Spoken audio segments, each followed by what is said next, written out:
Indianapolis is all about tradition, and that tradition even extends to the virtual world. That's right. It's time for the 2024 edition of the iRacing Indianapolis 500. I'm Joe Peak here with Arjuna Kankapati and Kenneth Bueno. Guys, I have to say, in all of racing, this is the one I look forward to most, right, Kenneth?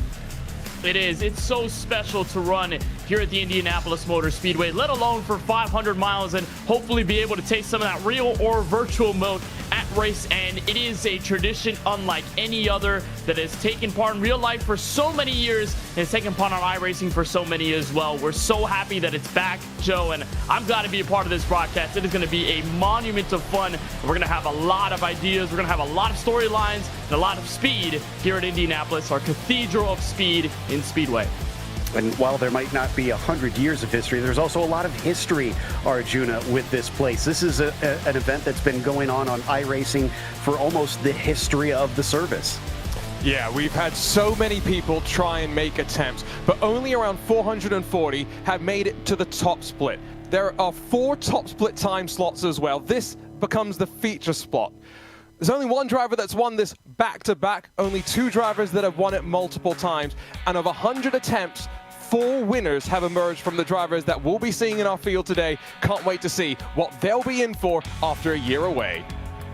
Exactly. It's going to be just as tough as it is to win the real thing. You have to work so hard just to get into this race. And after all the qualifying, we should have our field of 33. Before we get to that, though, why don't we take a look at last year, Arjuna? Yeah, you go back to 2022. This was, of course, on the older scan of the Indianapolis Motor Speedway. So it's the first time that these drivers actually today will be unleashed on the new scan. It was quite bumpy, the old scan as well, and that meant that initially we saw some quite intense racing as drivers tried to take advantage of track position. Phil Kraus would fire up the inside, and Brandon Traynor and Michele Costantini would find their race done and dusted for the Apex Racing Team machines. The rest of the race then settled into a bit of a rhythm, and caution cycles would influence fuel strategy, and it ended up being Alexis Newsom of Team i5G on debut in this feature split that ended up on the best strategy. However, caution cycles would give her the fuel advantage. Caution cycles would take it away as well, and a rash of late cautions would influence how the race would play out. And Powerslide Motorsports were looking hungry. Hugo Olsen unfortunately tangled up with Rob Malechka, and 2 of their main stalwarts found themselves done and dusted in the closing stages of the race. It set up a 1-lap shootout, and a 1-lap shootout that with fresh tires, you expected those behind potentially to be able to take advantage. And so Alexis Newsom and Jacob Oster would be 1 and 2 up front, but it would be behind that Christian Steele would slide his way on forward out of turn 2, take the draft, take the momentum, and slide his way into the history books as the 2022 iRacing Indy 500 champion. A 3-wide daring move, the Speedway would pick his name, and Team i5G would sweep the podium. Oh, what a race it was, Joe, and I've got goosebumps just looking back to that day 2 years ago. That 1-lap shootout has been a bit of a trend in this race, but why don't we talk about how they get here as well? Kenneth, let's go over the process.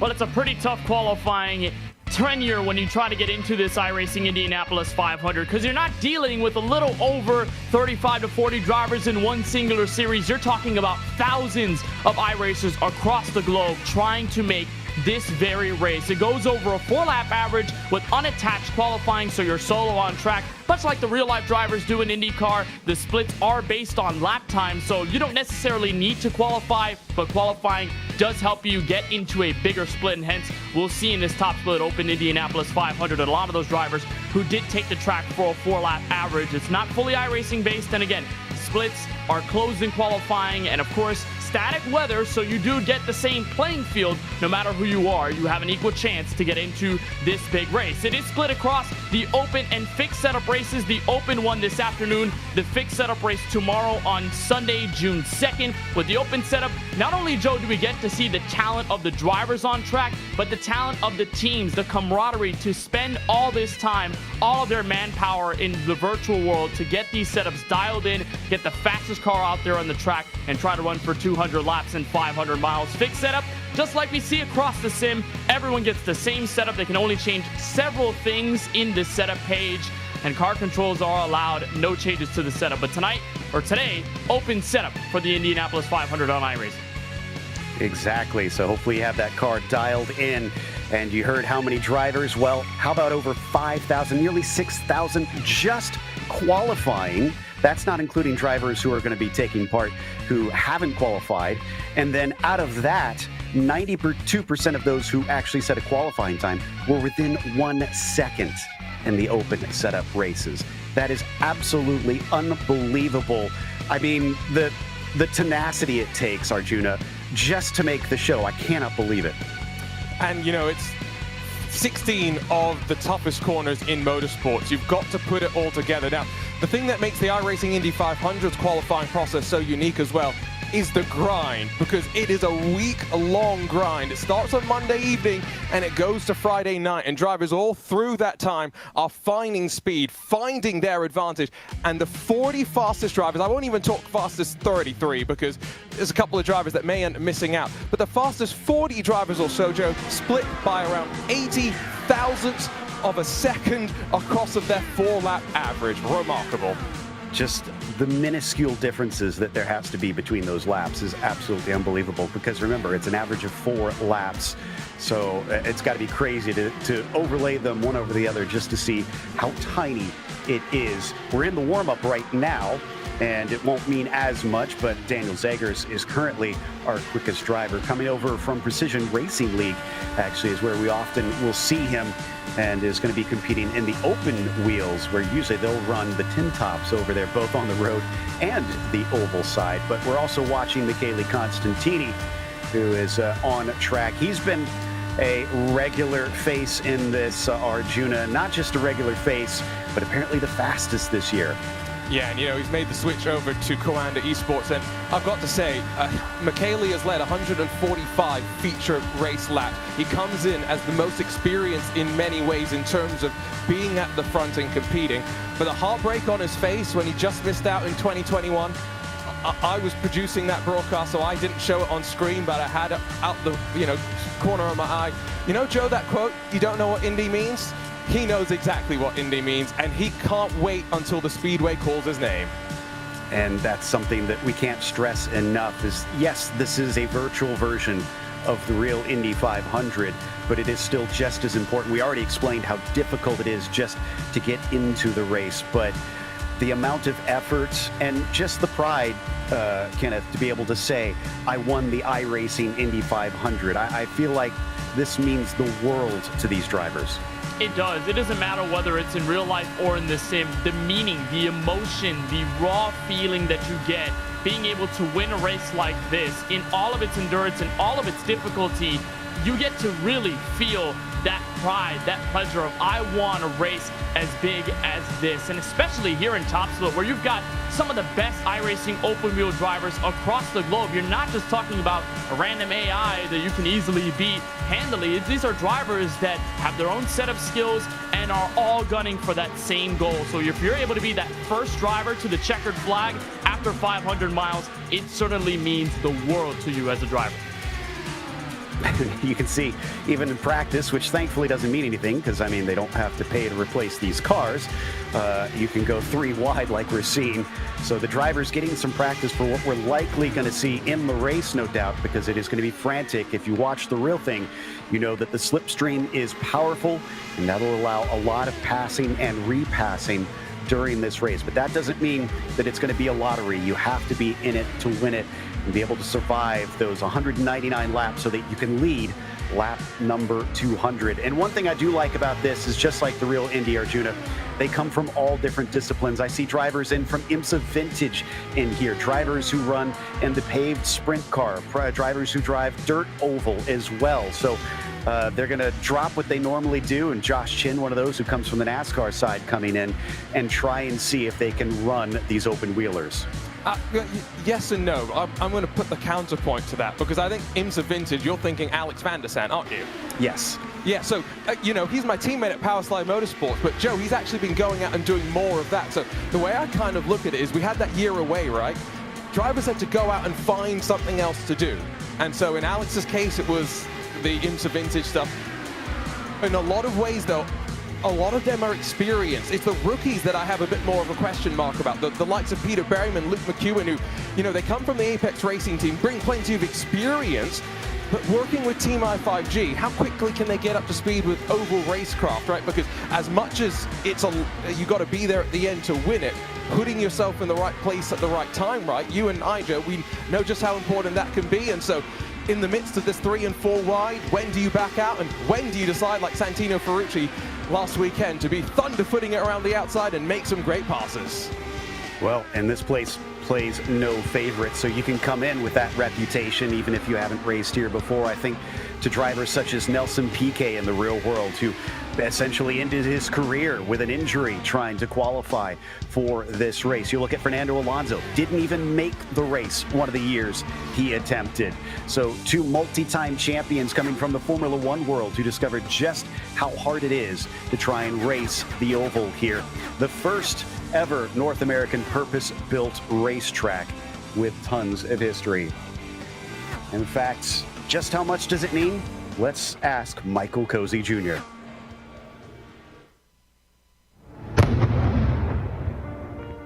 I'm Michael Cozy Jr., driver in the eNASCAR Coca-Cola iRacing Series for Front Row Motorsports.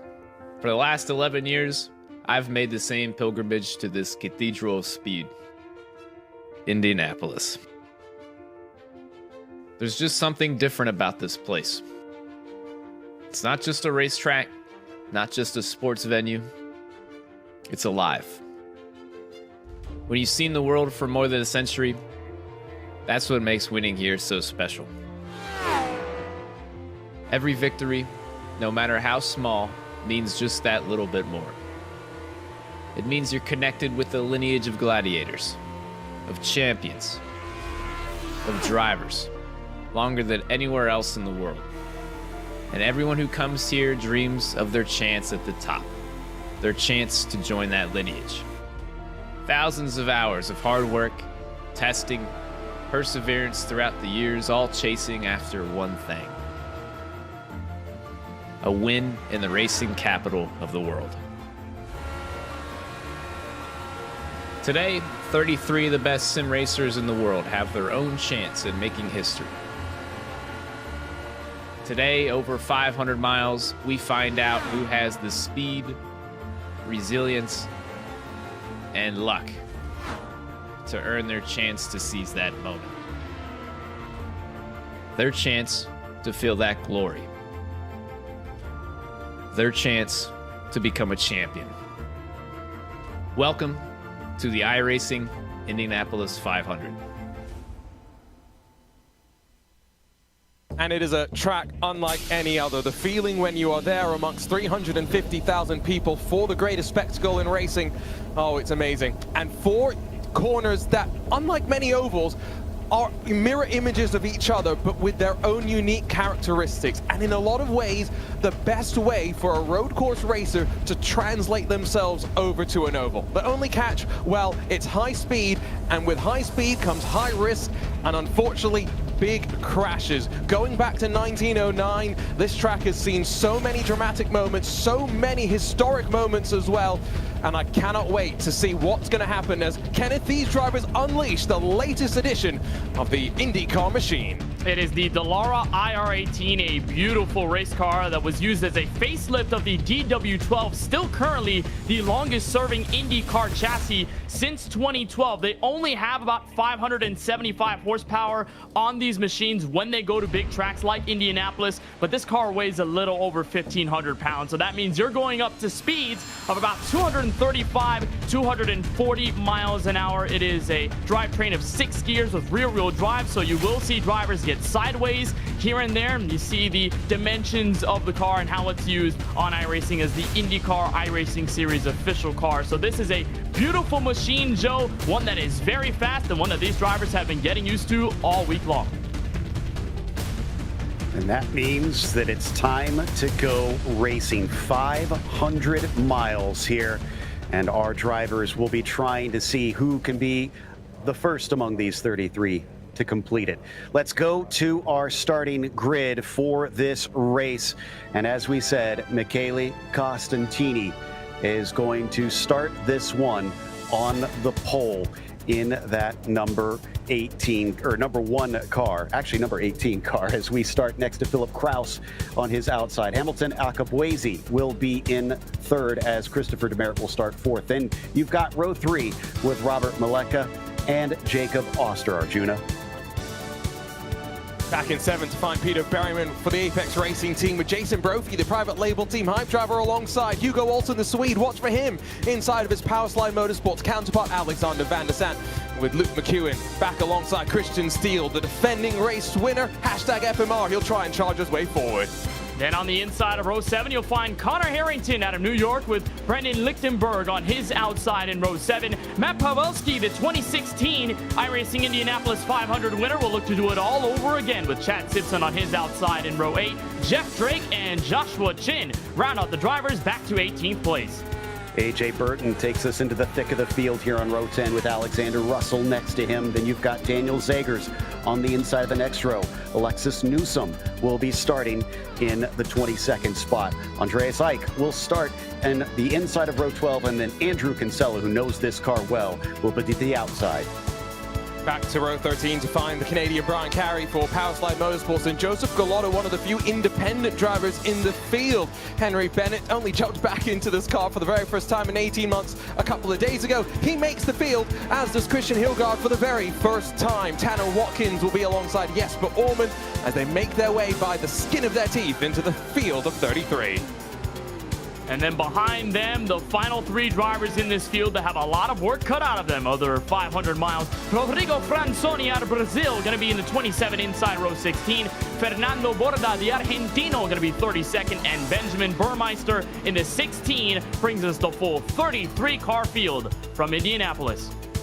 I'm glad that Kenneth got the Spanish names on this one, but as we get ready to go racing, Costantini is going to be unleashed.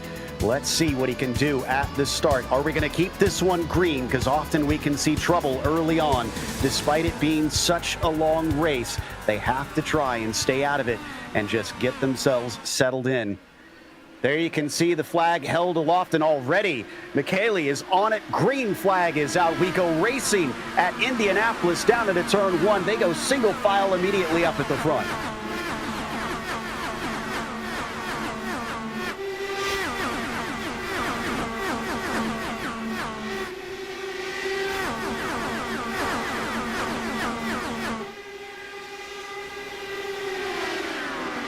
Coming down into turn 3 now. It looks like they're going to swap around. Akabwezi is going to be able to get into the lead over Michele Costantini. Demerit watching from behind. Arjuna, how much do you think we'll see some of this early switching back and forth?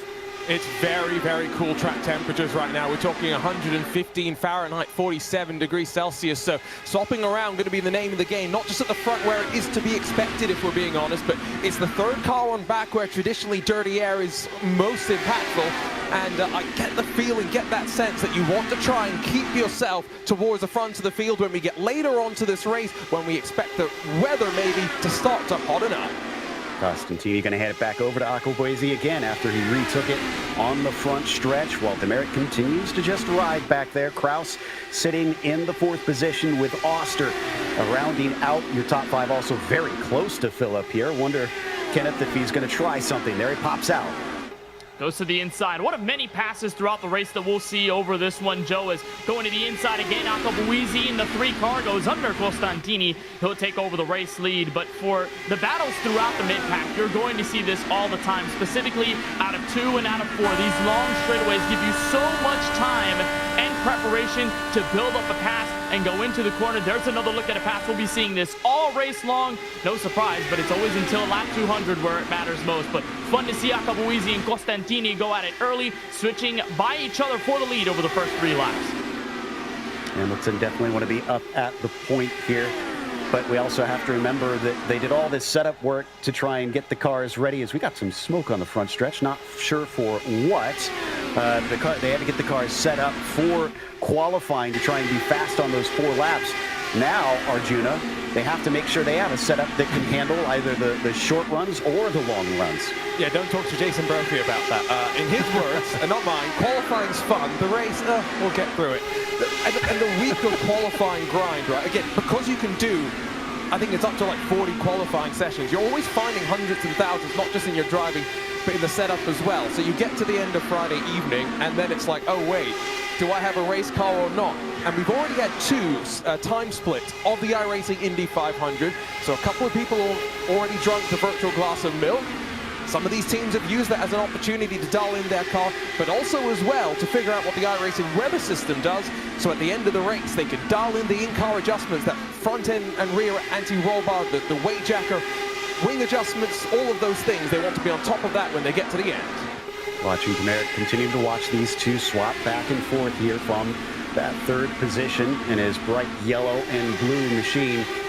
We brought up the iRacing weather system, and that of course is something that has been recently updated and introduced, and it's certainly going to keep drivers on their toes because it's slightly more dynamic than it used to be. Granted, with it being an oval, Kenneth, thankfully we don't have to worry about rain like the real world did.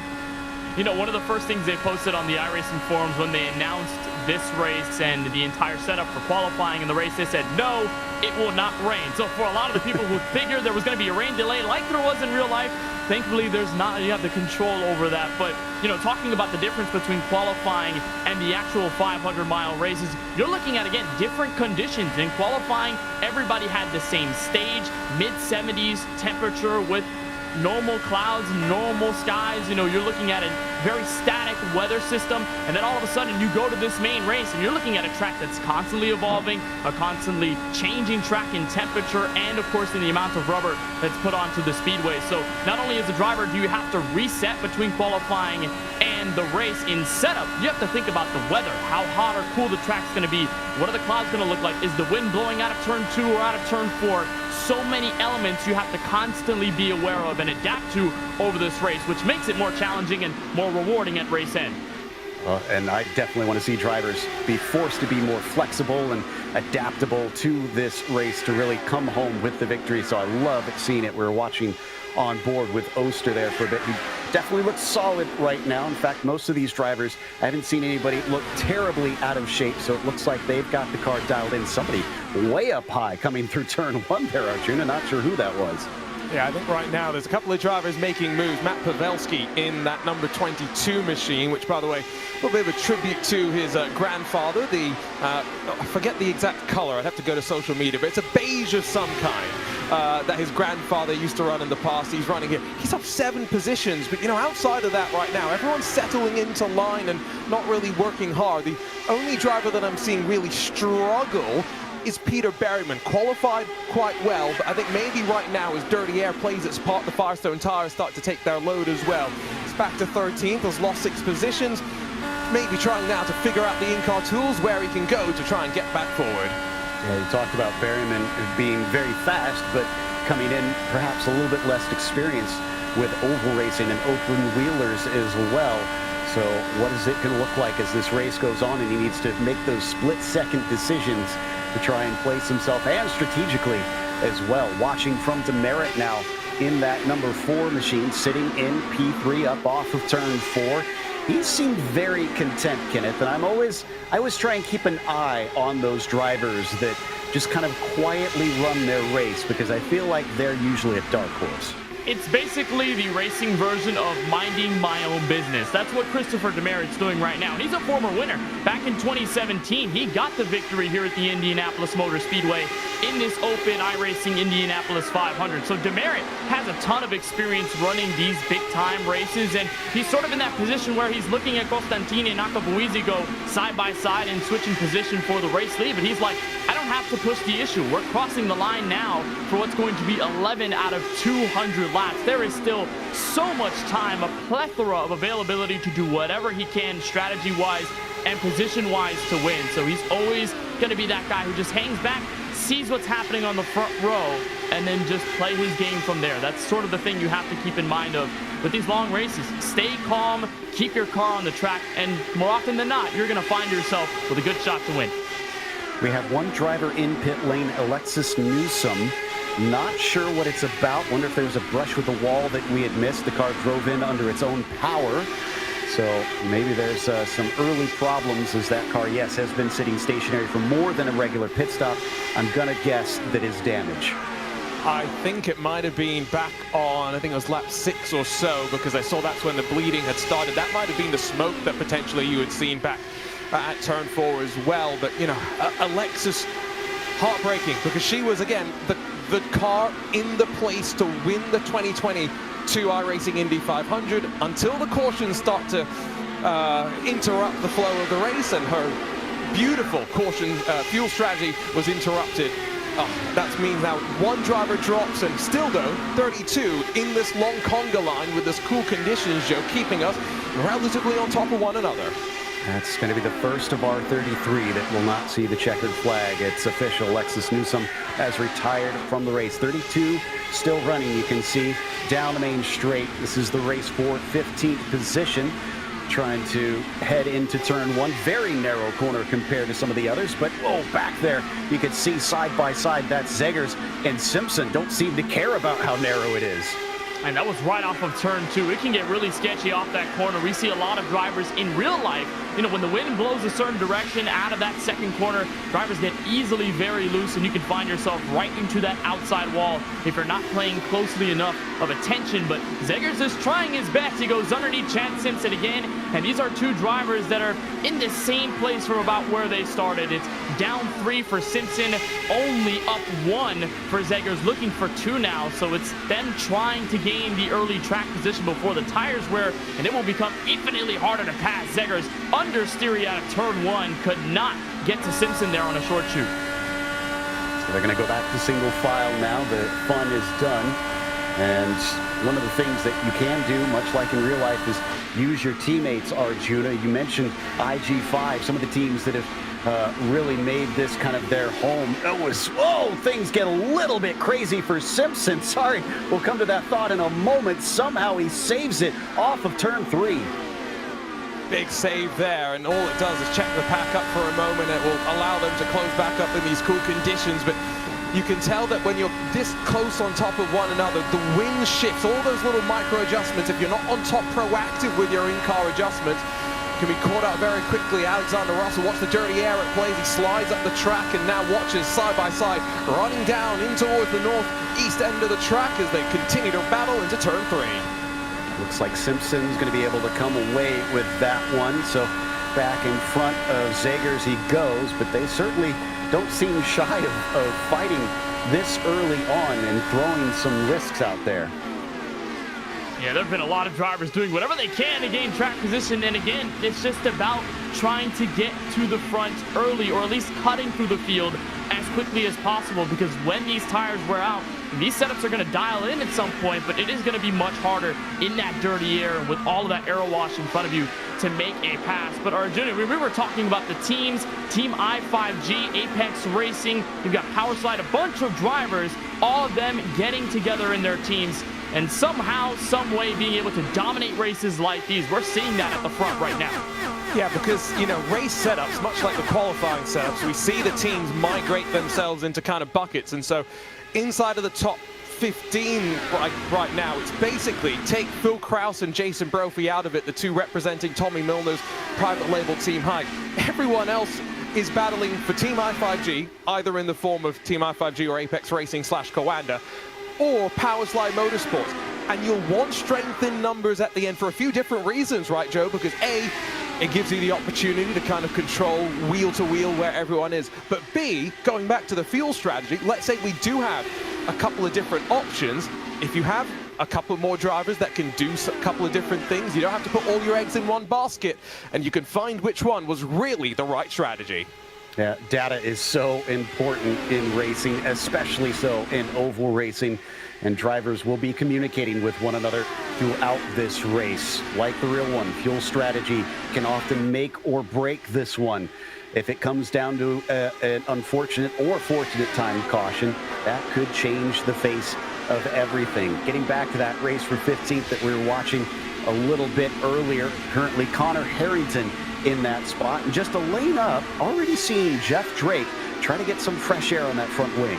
He's looking to use those higher lines, and it's possible too with these Indy cars, and a lot of that comes down to, of course, the setup you build in the week prior to the big race, but a lot of it also can come down to the weight jacker. These cars, the IR18s, have a feature to where you can adjust the handling in the corners by shifting the weight to different parts of the car. So if you're maybe a little snappy oversteery, you can try and change the weight jacker to make it a little more snug and make it a little more understeery. And same as vice versa. If you have a tight race car, you can make it a little looser. So drivers are doing that to make sure that they can get the handling precisely in the corners, one. But two, if you're looking at guys like Jeff Drake, he can use the setup and the weight jacker to fling that car up high and be able to gain some time like he does here out of turn 4 on Harrington in that battle for 15. No surprises that Harrington with private label team Hype is here. They're a team that has some incredible talent on their stable. But Jeff Drake in his red car is trying his best, as I said, to just run that outside line. I kind of wonder if that's some of the influence of his dirt oval racing experience. He also runs the dirt winged sprint cars, Arjuna. Yeah, that's probably a little bit of it too. And Jeff, a great person. I just remember being at Lucas Oil Raceway Park last year for Carb Night. He was up on the spotter stand, sent me a picture of myself and said, I'm watching you. And I just remember that. But the thing to remember as well is he's got teammates around him, right? So Team Talent work with private label Team Hype. So Josh Chin behind, in front Connor Harrington. They're probably not too concerned right now. You know, they're just thinking, we'll sit, we'll mind our P's and Q's. We're up, what, more than halfway through the fuel run. At full burn, it's 29 or so laps. For being optimistic on a fuel save, you can maybe stretch it out to a 35 lap stint or so. So, you know, probably starting to think, right, I'm going to be doing a green flag pit stop. Let me make sure I don't speed, and all of those other things you have to do on hitting your marks. Well, and if they do have those green flag pit stops, hitting those marks is going to be essential, Kenneth. Coming down to the cones at pit entry, another one of those tricky things. I mean, we always talk about it, Daytona and Talladega in stock cars. Now add in about 40 more miles an hour and send the cars in with a lot shorter braking zones. Yeah, you do, and it can cause for a lot of black flags down pit road. I mean, look at the real-life Indianapolis 500. Kyle Larson, in his first attempt at the big race in Indiana, his crutch was speeding down pit road. He could have had an easy top 10, maybe top 5 finish had he not come down pit road and sped and gone a little bit over the limit. So it can easily make or break your race depending on when it happens. So you really do have to dial in that braking marker to pit road. It's almost like, let's say in the NASCAR side, trying to come down pit road under green at a Daytona or Talladega, it becomes so difficult, not only with the braking and how much speed you're carrying going out of the final corner, but also the amount of cars that are around you. You make one mistake, somebody might hit you in the rear, and you might cause our first caution of the day. Another one of our drivers that's often up towards the front, but is still looking for his first win here in the top split iRacing Indy 500. Jason Brophy running 7th right now. He's been oh so close a number of times in the hunt, Arjuna, multiple years at the end of the race. You know, 2020 is probably the year he came closest. 3 wide moments. Tanner Watkins and Brandon Traino, unfortunately, not going the way that he would have wanted. But, you know, I mentioned it earlier. He loves the qualifying part, the building the go-fast car. Doesn't enjoy making it work so much in dirty air. But they seem to have found a little bit more, I think, going back to 2 years ago, relative to the race performance. He and Phil Krause running comfortably up inside of the top 10. We often talk about top-level esports drivers, how calm, how cool, you know, how focused they look. Not trying to say Jason is not a top-level esports driver, because I'm sure my Discord DMs will be flooded by messages from him after this. But right now, you get that same vibe from him, right? He's just grooving, vibing, as the kids may say. We were already challenged to say a certain word on here, but I'm not going to be the one to break that. So as we watch them head through two. Yeah, exactly. Oh, boy. We are really getting into it now. Coming down the back straight, Brophy seems content to ride, as we just heard Arjuna mention, and hasn't really done much. The only two really we've been seeing changing hands frequently is Akabuezi and Costantini up at the front. It's been consistently back and forth. We haven't been showing it because it seems to be more a little bit of team tactics up there. But as soon as things change, we'll try and touch on it. As was mentioned, though, we are getting ever closer to pit stops starting to happen. So now we get to see what everybody's fuel strategy is going to be looking like. Who starts to come in early, Kenneth? Who tries to extend it as far as they can go? It's a great question. You might have to look towards some drivers in the mid-pack, and you were looking at that battle for around 15th when you look at Harrington, Drake, and Joshua Chin, all of them part of the same team label hype teams or the team talent driver categories when you look at what Arjuna was talking about earlier. So they might try something if they're all teammates to come down pit road, maybe use an alternate strategy to get the undercut ahead of everyone else who's currently controlling the field at the front. But based on the last point you both just made about the fancy words in the Gen Z era, I'm going to hold my tongue for now. So we watch them now swing their way back around turn two once again. That is a place that can often bite around here. And one thing I do also need to stress is that, yes, it is virtual, Arjuna, and we don't have the fear of life and limb. But to be honest, the first time in iRacing, I hopped into the INDYCAR and set it out on the Indy Oval. It scared me to go flat out. It took me a couple laps to keep my foot to the floor. You really don't understand just how crazy it is until you try it.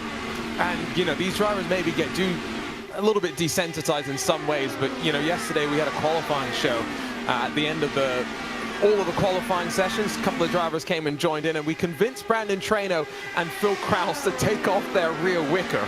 And Brandon Traino went out for a qualifying run while in the broadcast booth with us. And fortunately, we didn't have to bleep anything out, but it was just a lot of, he was not very happy chappy. Phil Kraus came back in afterwards, did not make it one corner and said, "Why did you make us do that?"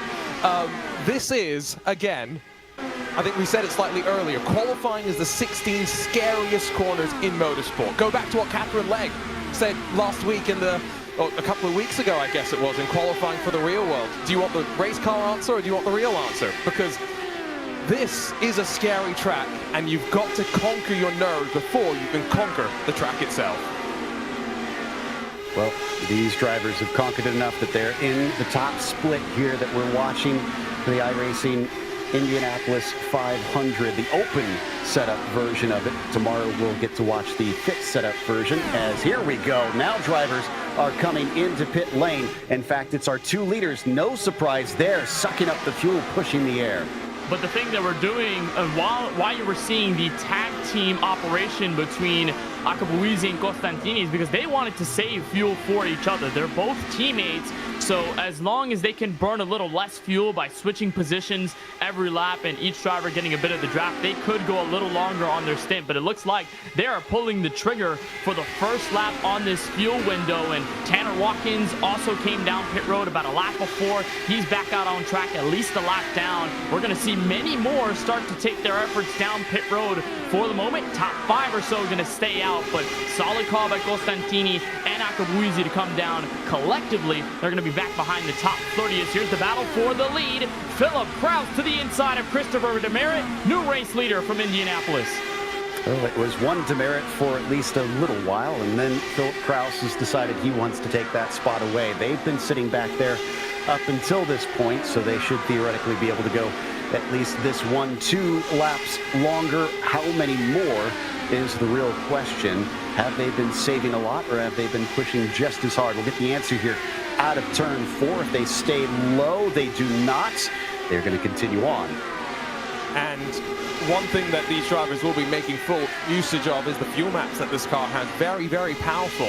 Now, 1 through 5, increasing amounts of fuel saving as you go up through those mappings. 6 and 7 are actually more road course mappings, where it's a throttle shaping effectively, how much you want the throttle to react to your input.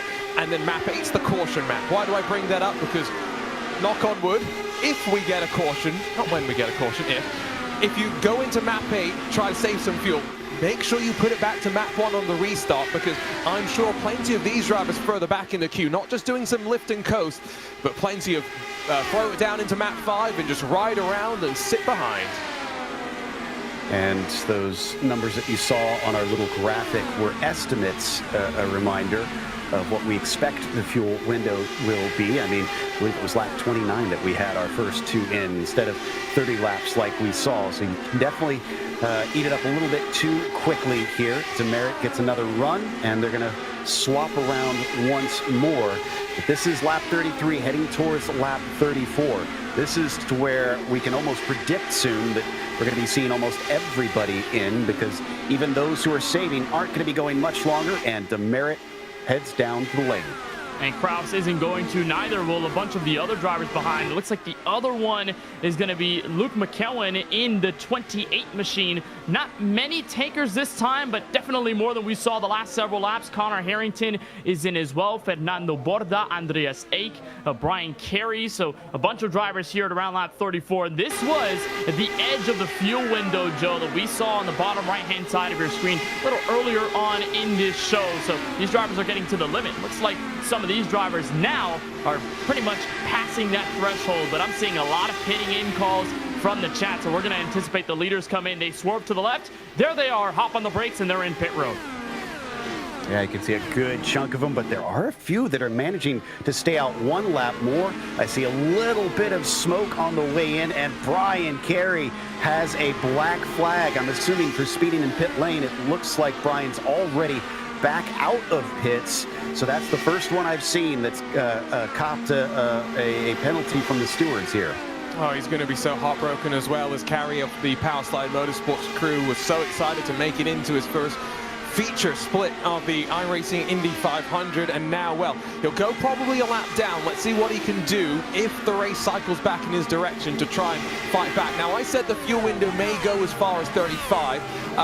Well, Alexander Van der Sande is known for saving some fuel, but I'm still quite amazed that he has gone on to lap 36. Important to keep that in mind moving forward, because that's how they'll be back counting to the checkered flag if we do get cautions. I'm still saying it, if. Well, I'm pretty sure we have not gone caution-free yet in the iRacing Indy 500, but we have gone quite a while before we've gotten cautions before. But Van der Sande, impressive run out there to save his fuel as long as he has.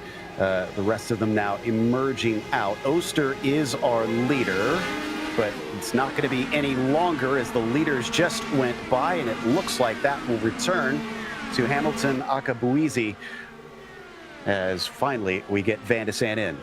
He was at lap 36, so did exactly what Arjuna was talking about, just going a little over, saving enough fuel, and taking at least a lap lead on his resume here in this iRacing Indianapolis 500. But it seems to be the same fable up front, Joe Costantini and Akabuizi. And imagine that, you know, of course they have clean air if you're the race leader. They're both teammates and working together, but at some point, you know, they may have to face some of that lap traffic that might be in the way for drivers like Carey, who came down pit road and went over the pit road speed limit, or those that have fallen a lap down. There are those that are merging back on the speedway right now, which is Van der Sande there in his machine. So it could get a little treacherous once we go further into this fuel run. As long as we stay green, we're going to see lap traffic be a big proponent in this situation. And for Costantini and Akabuizi, they will have to adjust accordingly. And another driver that had issues was Matt Kowalski. We're getting word that he missed his pit stall, so he slipped down to 16th after those pit stops. Not the worst thing in the world, but that lost him a lot of track position. You're going to make the mistake, at least make it now, right? And you can adjust and move your marks and reset from there. It's every little thing on pit lane that's important, not just if we get green flag stops towards the end. If we get a safety car, you need to come in and get out before the rest of your competitors. And I'm quite glad to say that we've had that green flag pit stop cycle in the books. Joe, we've never gone caution-free. The other thing that we have never done is finished under caution in a feature race. knock on wood, that stays true as well here today. I was going to say, I'm very glad you brought it up because I was aware of that stat. I didn't want to be the one to mention it, so it's on you now if we finally Oh, I'm get it. breaking all the china. Okay, I see.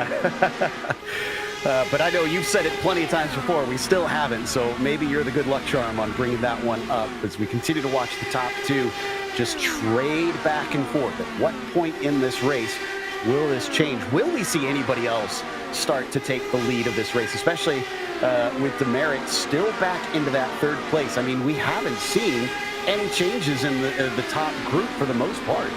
I think although you're 39 laps, coming to 40 laps into this race, and you've already got a green flag pit stop cycle done, you're still thinking, well, I still have 160 more laps to go. There's still a very long race, so you don't really need to risk it for the biscuit, at least right now. Arjuna, you've got the superstitions going right now. If we get any of those true today, I think I'm going to be blaming you for the next year until we get to the next race.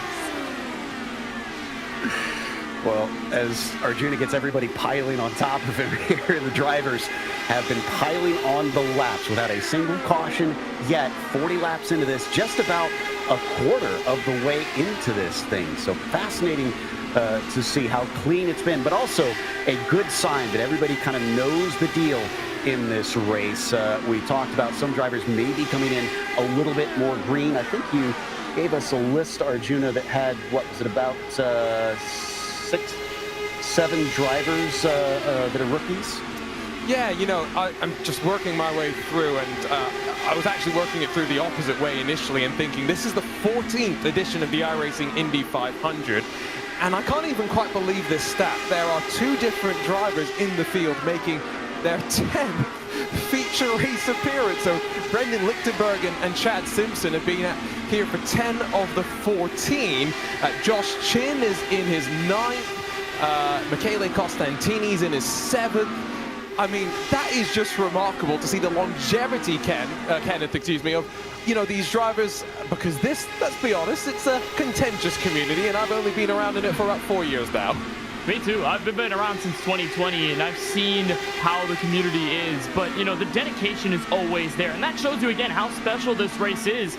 In the iRacing Indianapolis 500, you only get it once a year. And sure, some other leagues, some other people might host the same type of race over the course of the year, but it never compares to the official session right after the real-life Indianapolis 500. So it just shows you dedication and the longevity of these drivers. They want to keep racing this event no matter how long it lasts, and I'm sure they're all buzzing to see this race return after being a year off. Yeah, it was a huge excitement when it was announced. And one of the other competitors that's been at Indy a long time is Chevrolet. And what better car to introduce this coming build in just this week? We have the new Chevy Corvette GT3. I'm excited for this. I got to see this in person for the first time back in October at Indianapolis, of all places. And it is a very cool looking car. I am so excited to get this. It just adds as well to the GTD stable that we now have here on iRacing, and so I'm very, very excited. Next special event not far around the corner, next VCO Grand Slam, the 6 Hours of the Glen. Oh, we've not got 1 but 2 new GT3 cars to throw into the mix. Exactly, and just to add to the throwing out famous names here, I got to see the Mustang GT3 at Le Mans last year, so that's a little bit of a not-so-humble brag. And we don't just have these 2 new cars. We have 2 other new cars to join our regular street stock, 2 different models, the Eagle and the Casino. The current street stock going to be renamed the Panther. I do like their themes that they have gone with here, Arjuna. Yeah, no, it looks really, really cool. And of course, I love that, you know, we often talk about these super fast cars and whatnot in our iRacing special events, but the reality is so many of us have to start at the introductory level to iRacing, and so that's where so many people are going to start, and I can't wait to see which one gets used a little bit more. I know there will be data collected behind the scenes, and so I'm looking forward to seeing next year which one has been used more over the first couple of seasons. To tell you the truth, when I started iRacing, my goal was to get to race Indy cars. I worked my way up to that in the license system. I did about half a season of that, realized it wasn't as fun as the slower cars, and went right back to Skippies and did that for about a year and a half before I went to something else. So yeah, those slower cars are just a hell of a lot of fun. and you can see some incredible racing. But right now, this is one of the top levels in American oval racing and open wheel racing. Is Josh Chin for Private Label, sitting here in the midst of the field, just outside of the top 10, is currently sitting behind Luke McEwen. He was up 4 from the drop of the green flag, where he started in 18th, so he's up to 14th now, but he's working with his teammate in Harrington. We were talking about sort of the alliances on teams for this Indianapolis 500, so probably won't see these two drivers go side by side or race each other that hard, especially early into this race. But they're trailing the 20 of Christian Steele, who, by the way, is the defending winner of this iRacing Indianapolis 500. So, you know, they've got some competition on their belt that they got to go around. But at this point, everything has been similar to what we've seen at the drop of the green flag. Not that much aggression. Everyone understanding that it's such a long race. They just need to keep their P's and Q's intact, and they'll be fine for the moment. But hopefully we'll see some battles here in the mid-pack soon. It's definitely been looking good. But the competition here in the IndyCars extends beyond the Indy 500. The INDYCAR Butt Kicker iRacing Pro Series coming this fall. So excited for this. Another great part of INDYCAR coming back to iRacing and renewing their commitment to this wonderful sim. Prize pool of $50,000. And the queuing, the qualification begins in July. So you got a month of prep if you want to try and become a part of this. I wouldn't be surprised, Arjuna, if we saw a number of these drivers try out for that. It's going to be interesting how the qualifiers works, because I know that over the last couple of years we've also seen so many of the top drivers take to this Dallara R18. So tomorrow's iRacing Fixed Indy 500 is going to have the likes of Alessandro Bico, Vasilios Beliziotis, so 2 of the Williams Esports drivers. There's 3 Drago Racing drivers, Jose Soria, Aaron Vasquez, and one more whose name I'm forgetting off the top of my head. But the point being here, Gustavo Ariel, Diogo Pinto from Team Redline included as well. So many of these top drivers are interested as well, right? How are these IndyCar specialists that have mastered the IndyCar at Indianapolis going to take to the challenge from those drivers who spend so many hours, find all those little ways to go even faster around the track? How are they going to stand up and be counted? Can't wait to see how it will go. Yeah, this is such a specialist car, and it's a niche within a niche when you take it here to Indianapolis. The cool news is that they're planning on taking them to ovals as well, from what I understand. So you've got to be a multi-talented driver, much like the real IndyCar drivers, with different disciplines competing upon. Akabuizi back to the front ahead of Costantini. Again, we haven't really been saying a whole lot about them because they have just been swapping back and forth. The I5G drivers just kind of letting this race come to them. Kind of curious when that go time is, Kenneth, when the gloves will start to come off later on. It has to be past halfway. You're not thinking right now, quarter of the way through, maybe I should be aggressive. You're probably thinking, you know, I'm going to save here with Costantini. We'll keep switching places for the lead-in. We'll do the same thing we did the last green flag cycle, as long as it stays without any yellow flag. So these guys are sort of in the vibing mode. They're chilling out on track right now. They're not pushing the envelope. And really cool for Hamilton Akabuizi is you're looking at the side-by-side here between Akabuizi, bottom right, Costantini there on the bottom left. Akabuizi won a community event, Indiana 500, hosted by YouTuber IDK Player, and he barely won that by at least 1 or 2 thousandths of a second. So he knows a thing or two about getting to victory lane here at a track like this, and awesome to see him be fast all week long and taking his talents to his first official iRacing Indy 500 here today. Going to swap around once again between the pair of them down into turn 1. And once again, Alex Van de Sant is the one just kind of riding behind. Demerit is the one riding behind. Had my timing and scoring scrolled a little bit too far down. Speaking of scrolling it down, I was checking to see how the rest of the field is looking. What's wild about all this is even without a single caution so far, 30 cars are still with the main pack. We have Gulata, who is a little bit far away from the main group, Carey, who is a lap down because of his penalty, and Newsom, who is a DNF. So it hasn't been a case of, well, they're clean because they're spread out. They're all still together, Arjuna. They're all still racing close. And it means that if we stay like this, we do have so many different strategies that will play themselves out as well. And just going back to Okabuizi, he's actually on pole position for the iRacing Fix 500. So it's the two pole sitters, Open and Fix, both from Team i5G, going back and forth at the front. Just such an intriguing point. So questioning the iRacing Esports Network as well, the chat there. P38 made the field. Well, not all 33 drivers who were the fastest 33 signed up and made the race. So it's only the fastest 33 that make it into the split. Two main drivers that I think a lot of people maybe would have wanted to see. Brandon Traino, could he have potentially won a historic fourth iRacing Indy 500? He's pitting for Ty Majeski today, so go cheer him on. We wish both him and Ty the best in their race today. And Adam Blocker, who has come so close to winning one of these iRacing Indy 500s, but just that little bit short. He is, of course, performance engineer with Agustin Canapino, who has been doing a bunch of iRacing races with Adam. They're at Detroit, so a little bit preoccupied right now. Otherwise, I'm sure they'd both be here. I mean, those are good reasons to have to miss, but I can also sympathize because this was the first year I missed the Indy 500 myself since 2011. So definitely going to be going next year, but this was special circumstances for me.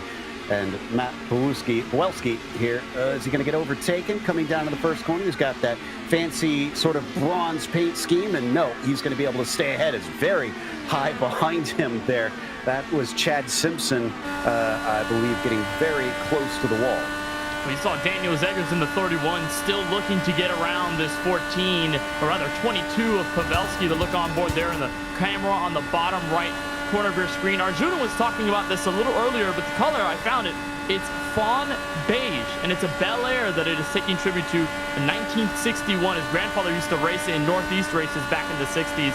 It's a beautiful beige. It's more so like gold if you look at it from certain angles, but it is a gorgeous scheme that he's got for Team i5G. Still trying to hold off. Zegers here for P16. Apologies to Zegers there, misidentifying him, but almost exactly middle of the pack between these drivers, and we do love this paint scheme. I especially love it when they have some more emotional meaning behind them. I'm hoping he'll be able to do his grandfather proud on this one. Currently up 4 positions, so I'd say, Pawelski was down 1 position, as Zegers was up 4 positions, so he's lost 1 since the start, but at least he hasn't lost too many at this stage. A lot of very patient drivers in this race so far, just ticking off the laps in this 500, more than a quarter of the way through. But we're starting to approach the next set of pit stops within the next 10 laps or so. Remember, Pavelski had made his way forward before he had slid through his box and dropped back, so he's going to have to try and find a way to charge back into the top 10 there. By the way, Rob Malechka, Matt Pavelski, both the Polish power behind them. Chicago is where most of Rob's family is based. We ride on board with what is now the lead Powerslide Motorsports driver. You've got him, Alexander Van der Sant, and then Hugo Olsen, the Swede, inside of the top 10 as they sit right now. They're off pit lane is Tanner Watkins, who was the first down to pit lane the first time by. First down to pit lane, the second time by as well. Well, much like my hometown of Cincy, Chicago, just a hop, skip, and a jump away from Indianapolis. So yeah, this is something, a place close to their hearts, no doubt, that I'm sure they've been to multiple times. And as they weave their way through the north end of the track, around into turn 4, they'll complete lap number 58. Oh, and there we go. Already our 2 leaders in once again. Oh, it was very late for Akabuizi, but he did not get a penalty for speeding. He almost got into the rear wing there of Costantini entering pit road, so the teammates got to be a little careful before they start to deal blows after each other. It is going to change the lead to Robert Malechka in the number 1 car. Get everyone settled, but this is exactly a mirror image, Joe, to what we saw in the first batch of green flag stops. Judah said it. Tanner Watkins coming in first, then the leaders right after. We should expect a heap of these cars to come in within the next 2 laps, and question is whether Alexander Van der Sant is going to be able to save more fuel to stay out at least another extra lap or so to where he came back into the play about P5 or P6. So maybe we'll see some more drivers do the further overcut, but for now, same situation as to what it was last time. Now, the only thing I can think here, Arjuna, is that maybe they're just splitting it up into even stints in the anticipation and the wild thought that it does go caution-free. because at this number of stints, I believe they should be just enough to be able to make the 200 laps, splitting that up equally throughout. Now, that's assuming that they're not actually sucking up more fuel, and that last stop will be a lot longer, because those behind them, if they continue to have these later and later pit stops, they're going to have an extremely short final stint. Well, the question really is, can you cut a pit stop out if we go caution-free? And I think it's 35 laps. That was the magic number I was talking about, and I don't think there's many that are going to really be able to stretch it out to. Alexander Van der Sant is, without a shadow of a doubt, best positioned right now. Hugo Olsen, Jacob Oster, similarly well placed. Christian Steele not in a half bad shot as well, so keep that in mind.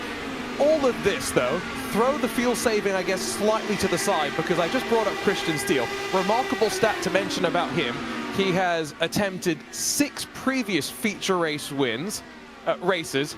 He won 1. Joe, he had only ever led 1 lap in those 6 races, and it was the one that saw him grab the win. You've only got to be there at the end to make sure it counts. As much as I will focus on fuel saving, maybe ignore me as well. Exactly. It's I mean, you only need to lead that 1 lap to take victory, and the drivers know that, and especially with this back and forth that we're seeing, it could come down to that as to who positions yourself where coming out of turn 4 to the line. We've seen the drag race to the line multiple times in the iRacing Indy 500. It often can come down to thousandths of a second, less than a tenth of a second, to try and decide this one. So what is it going to look like once we get to that position? But that's what we're waiting to find out. We watch live sport because we don't know what's going to happen, and neither do these drivers. And nobody ever knows what really the answer is until maybe you're about 2 to 1 lap away from that checkered flag being waved at the yard of bricks there on the front straightaway. So it's always fun to see how each strategy fares out, specifically for those that hit it a little later and probably will save a little longer. What I want to know is that, are any drivers at this moment in time maybe coasting a little more? I'm only seeing maybe some drivers coast a little bit, but for the most part they're running full song for the most part.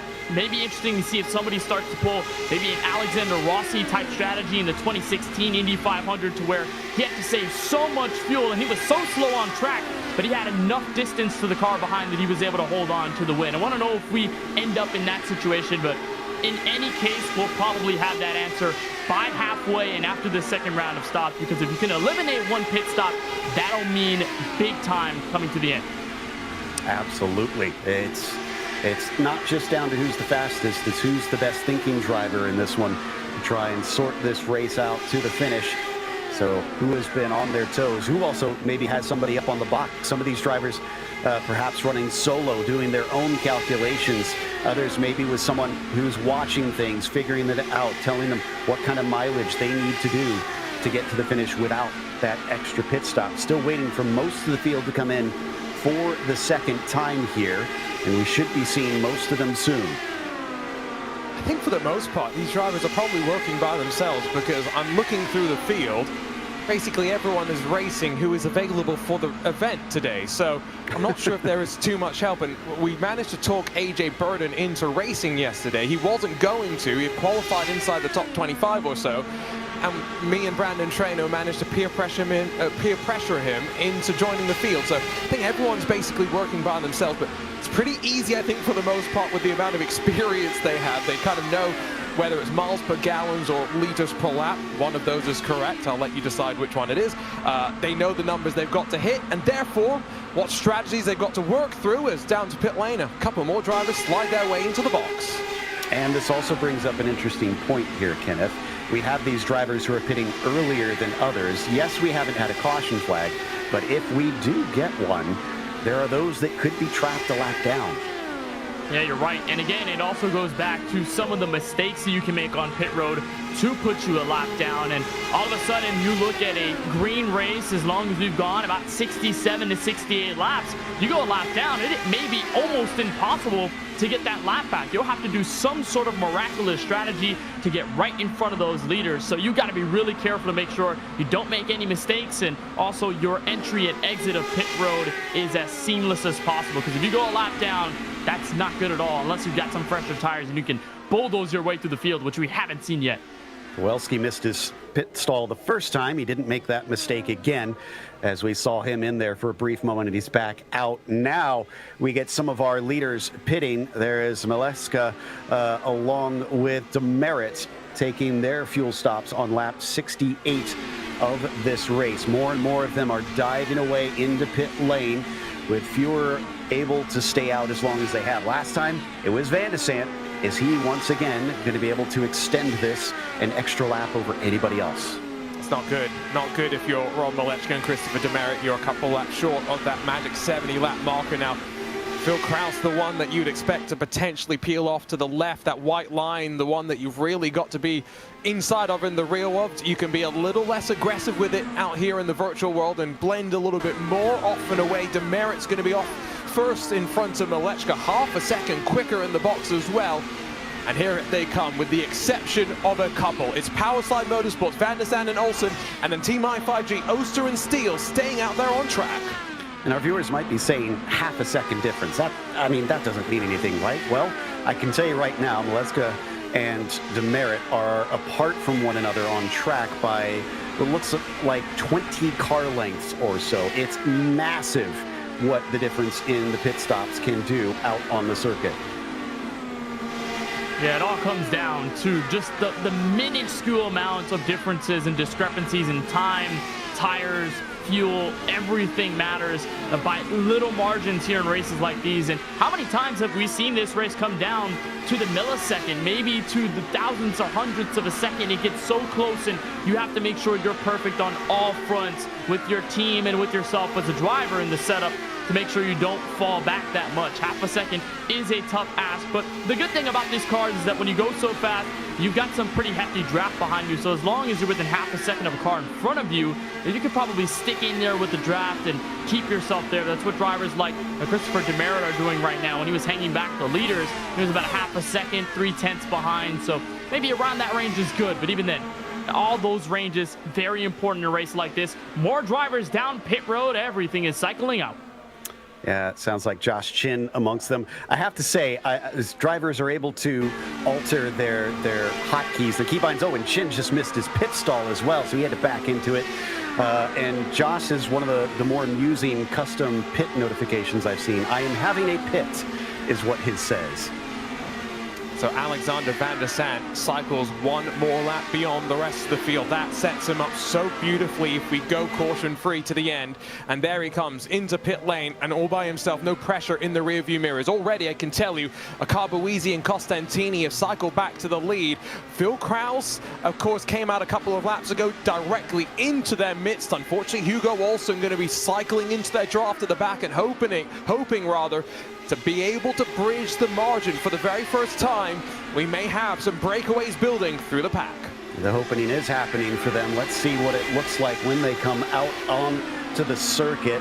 Van de Sant is going to be emerging just as they are coming off of turn 4. So he'll spool up to speed. Where will he work his way into the field? There you can see him out on the exit lane. They're required to use that, much like real life, all the way down through turn 2 onto the back stretch. And he's actually cycling in very good. In spite of how much fuel he is saving, he will return in 7th.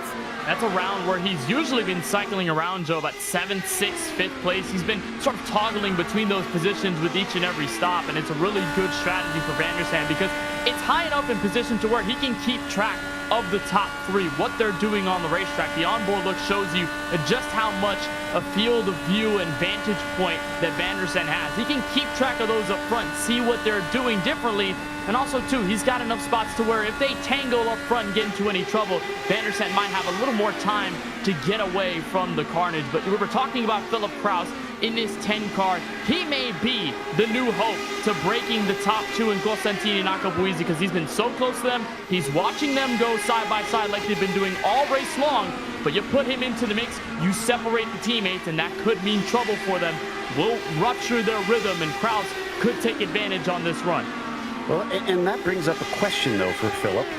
Does he want to? Because we've seen, I mean, if he's been paying attention, these two are consistently pitting earlier than all those others around them. They've been swapping that lead back and forth, and maybe they're trying their best to save, but clearly, Arjuna, they don't seem to be doing it as well as their rivals. So if I'm Philip, I think I'd be happy to sit behind and not try and interrupt them. I think Phil's having some flashbacks to 2022 when we're 4 laps into the race. He says, let's take it 3 wide, and poor Michele Costantini and Brandon Traino end up in the outside wall. So maybe just something that's cycling in the back of his mind, especially since we're now, 74 or so laps into this race. Go back in time, take a look at, well, treachery on pit entry. Looking off the back of Jesper Orman in the Indy Alliance Racing car, and well, you can see how close the car behind got and gave a little bit of space. And in that BK Racing car, Brett King Racing, it's Rodrigo Franzoni that I don't think got dinged for speeding despite the lockup. No, he is back out on the lead lap, so I'm pretty sure that he was able to carry on black flag free. And once again, we switch around between Costantini and Akabuizi as the 18 and the 3 have been just changing that top spot back and forth lap after lap. 75 laps now into this race, about a third of the way through this thing, and still have not seen our first caution. Not unheard of both in the virtual and the real version of this race. Yeah, but you always sort of feel that there's going to be something happening later in this race, because right now we're seeing these drivers mostly on cruise control. Sure, some switch over positions, maybe some scares, specifically with that moment coming down pit road off turn 4, but for the most part, everybody's in their own zone. They're really not pushing the envelope, so you kind of get that nagging feeling that something might happen, especially past halfway, and that's something you got to think about too. And this isn't the only special event here in iRacing. It's one of the big ones, but also let's not forget about 6 Hours of the Glen. That one seems to draw a lot of drivers, and of course we're going to have those 2 new cars as a part of it, the Mustang and the Vet. That is always a fun one. Definitely on my bucket list of races to get to go to in person. And then this, I cannot wait for this. The MS Charity Race with the BMW and the street stocks at Oschersleben. Yeah, this is just a fun one, and I don't think we've ever seen this in an MS Charity Race before, but you always see big-time names take this race, specifically guys like Chad Knaus, iRacing's Steve Myers. So many big names use this race, and obviously it's for a great charity cause. We had Rain beat, teased and previewed on one of these races several years ago. So, shaking it up with the GT3 class and the street stocks, that's going to be a lot of fun. I think I heard Tony Kanaan's name thrown in there as well. So in that GT3 version of the BMW and the street stock, going to be fun out there. I actually tried to see if I could convince the team to bring Tony on for the commentary for this. I'm guessing that wasn't possible because I'm assuming he's involved with the INDYCAR team over in Detroit. But he's often here in iRacing doing all kinds of cool stuff. But would have been fantastic to have an Indy 500 champion give his thoughts on what it's like out there. Yeah, I remember spotting for TK during everything that happened in 2020. Didn't go well. I'm not a very good spotter. I think he's got higher standards from the real world. But, at this stage of the race, it's just very, very calm right now. I'm looking at who's been able to move up through the field. You mentioned earlier that, Matt Pavelski had done a good job. Henry Bennett's done a pretty good job as well of carving his way forward, up 10 positions, only to 17th. But he's also one of those drivers that on a relatively good fuel number, and so maybe just plotting to try and find his way forward. And it's crazy to think it's been 2 years since this race that we've been able to run on iRacing, and some of these drivers legitimately haven't driven the car much in the intervening 2 years. Henry Bennett, I think the last time he had driven it before he got back from Indy this past weekend and jumped in for qualifying was at the end of 2022 in December. So having to get up to speed quickly and having to learn on the fly, I think, behind the wheel with in-car adjustments in traffic. Yeah, we have to remember, we talked about that build coming soon with these 2 new cars. It's not just getting new content, but the cars are constantly updated, refreshed. They get new data from real-world teams and drivers, and the drivers have to adapt to the cars. Sometimes their setups don't even work anymore. They have to completely change to a new setup because of the changes to the car. So yeah, there's all kinds of stuff, as we're seeing from Jason Brophy here, has adapted well. Granted, I'm questioning his race setup here, because most times I see drivers with a bit more of a, you know, like the real thing here, Arjuna, where they're kind of laid back a bit. Maybe not as far as open wheelers are, but this is a very forward kind of seating position. Whatever's comfortable. And he spent on Thursday, it was 8 a.m. to about 1 a.m. On the qualifying grind, trying to find that speed. So I'm not sure if that's actually comfortable. If we can't actually see, there's a mattress on the floor behind him that after every 4 laps he'd go and collapse onto the mattress and then collect himself back up into that seat and do it all over again. Like I said, whatever works for you. Everybody's got their own unique setup for their rig. That's the other nice thing about it, is that you can definitely make it as comfortable as possible, and these drivers certainly try to do such things to give themselves as much advantage as they can. It's not going to be as physically taxing as the real Indy 500, but mentally it is going to be weighing on your mind. You don't want it distracted by anything, by little aches and pains and discomforts throughout 500 miles. And hope you went to the bathroom before, Kenneth. Oh yeah, for sure. It's a long race, so if you have that moment to use the bathroom, you're gonna have to hope for a yellow to come out, or else maybe get somebody to drive for you in live timing. But with races like these, specifically the Indianapolis 500, you have to carry so much mental acuity at all times, and you can either lag off into the lazy zone midway through the race to where you're kind of an autopilot, you're not really paying attention to every detail, and that could force you into a mistake. And there's also the overthinking zone, as I like to call it, where you're either by yourself or you're stuck in traffic and you start to overthink your entry, overthink the way you're driving the car, and that could force a mistake out of a driver. It's such a mental challenge to be on point every single corner for 200 laps and not make a mistake, specifically in a race like this, to where we've had green flag cycles in the field, hasn't really been separated all that much. So if you're a car in traffic, you're gonna have somebody around you close, either in front or behind, and it makes it even more challenging in that aspect. Yeah, we talked about how we had one big group before. I think it's separated now to two groups. Henry Bennett leading that second one, and Daniel Zegers on the back of the first one. So that's between 16th and 17th that those two are now split up. A bit strange, even though this is a super speedway. We don't see super speedway racing like we do at Daytona and Talladega usually. Usually it all kind of fans out and everybody's running their own race, especially in these long green flag runs.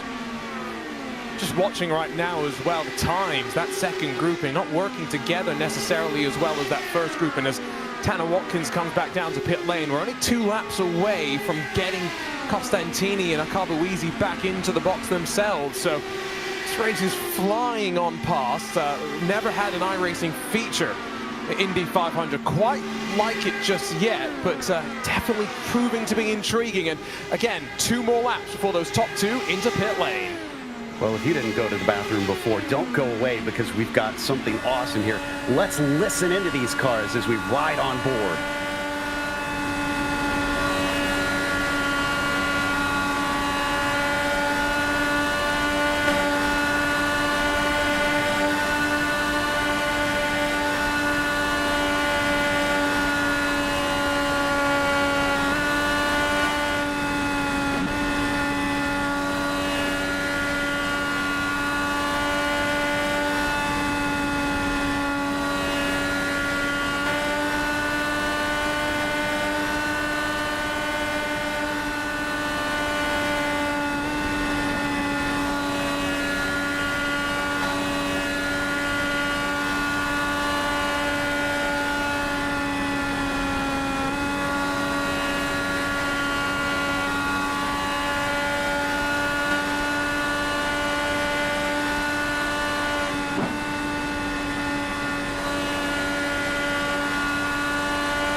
love the sound of these Indy cars. I've always loved the way these things sound ever since I was little. And iRacing's done a great job of mimicking just the pure guttural roar that these things have as we come around once again to pit stops. And already, Kenneth, we have had our 2 leaders in and out during that moment. It's exactly what Arjuna predicted. He's got the crystal ball here on strategy. They both came in simultaneously. I don't know how Hamilton Akabuizi did not get a pit road speeding penalty, because if you look back at that entry, he had all 4 tires locked up on the entry to pit road and somehow escaped without a black flag. They're back in 28th and 29th, but again, this is the start of the cycle. We're seeing Kraus, Demerit, and a bunch of the company stay out at least 2 to 3 more laps, and then we'll keep our eye on Alexander Van der Sant to see if maybe he can jump some more traffic on his stop. He may have to swiften up the entry and exit out of pit road too. Is Hamilton pushing it a little bit too far? Is he going to run over that speed limit at some point? And he's already lost about 7/10 to Michele Costantini on that pit stop sequence, but he's reeling him back in with the slipstream. They came back out in what looks like 28th and 29th position. And in the meantime, Kraus and Demerit continue to lead this race up at the front, still looking to try and push it a bit farther than our top 2, who suffer from that worse fuel mileage. As a swap around now between Kraus and Demerit sends the number 10 up to the lead. And still at the front, the pace keeping quite quick. So Kraus and Demerit, after saving a bit of fuel, now the ones who are having to burn the fuel. And so Malechka, Brophy, and then Van der Sant really sitting very, very pretty.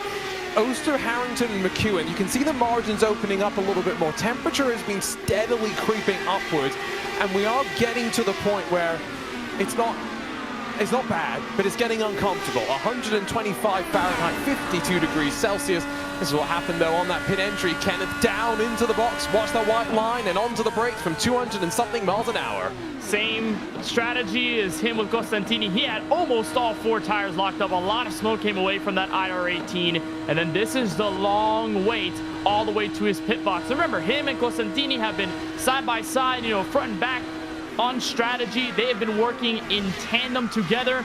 And this changes a little bit of the perplexion of the race. Going into the stall, overshoots the pit box, has to kick it into reverse, and that loses him, Joe, 1 second on his pit stop. Not only, from the pit entry to pit exit, but also, on track trying to blend back out of turn 2. Talk about being on point for 200 laps consecutively. It's a small mistake out of Akabuizi. He's saved now, but it could have been much worse. Yeah, that just goes to show. That looked incredibly small that he had to back up there, and it was quick actions from him. But that explains why we saw that gap. Gulata, by the way, our latest driver to have pit in. I think we saw him head down there. So he is now a lap down, hoping that we stay green.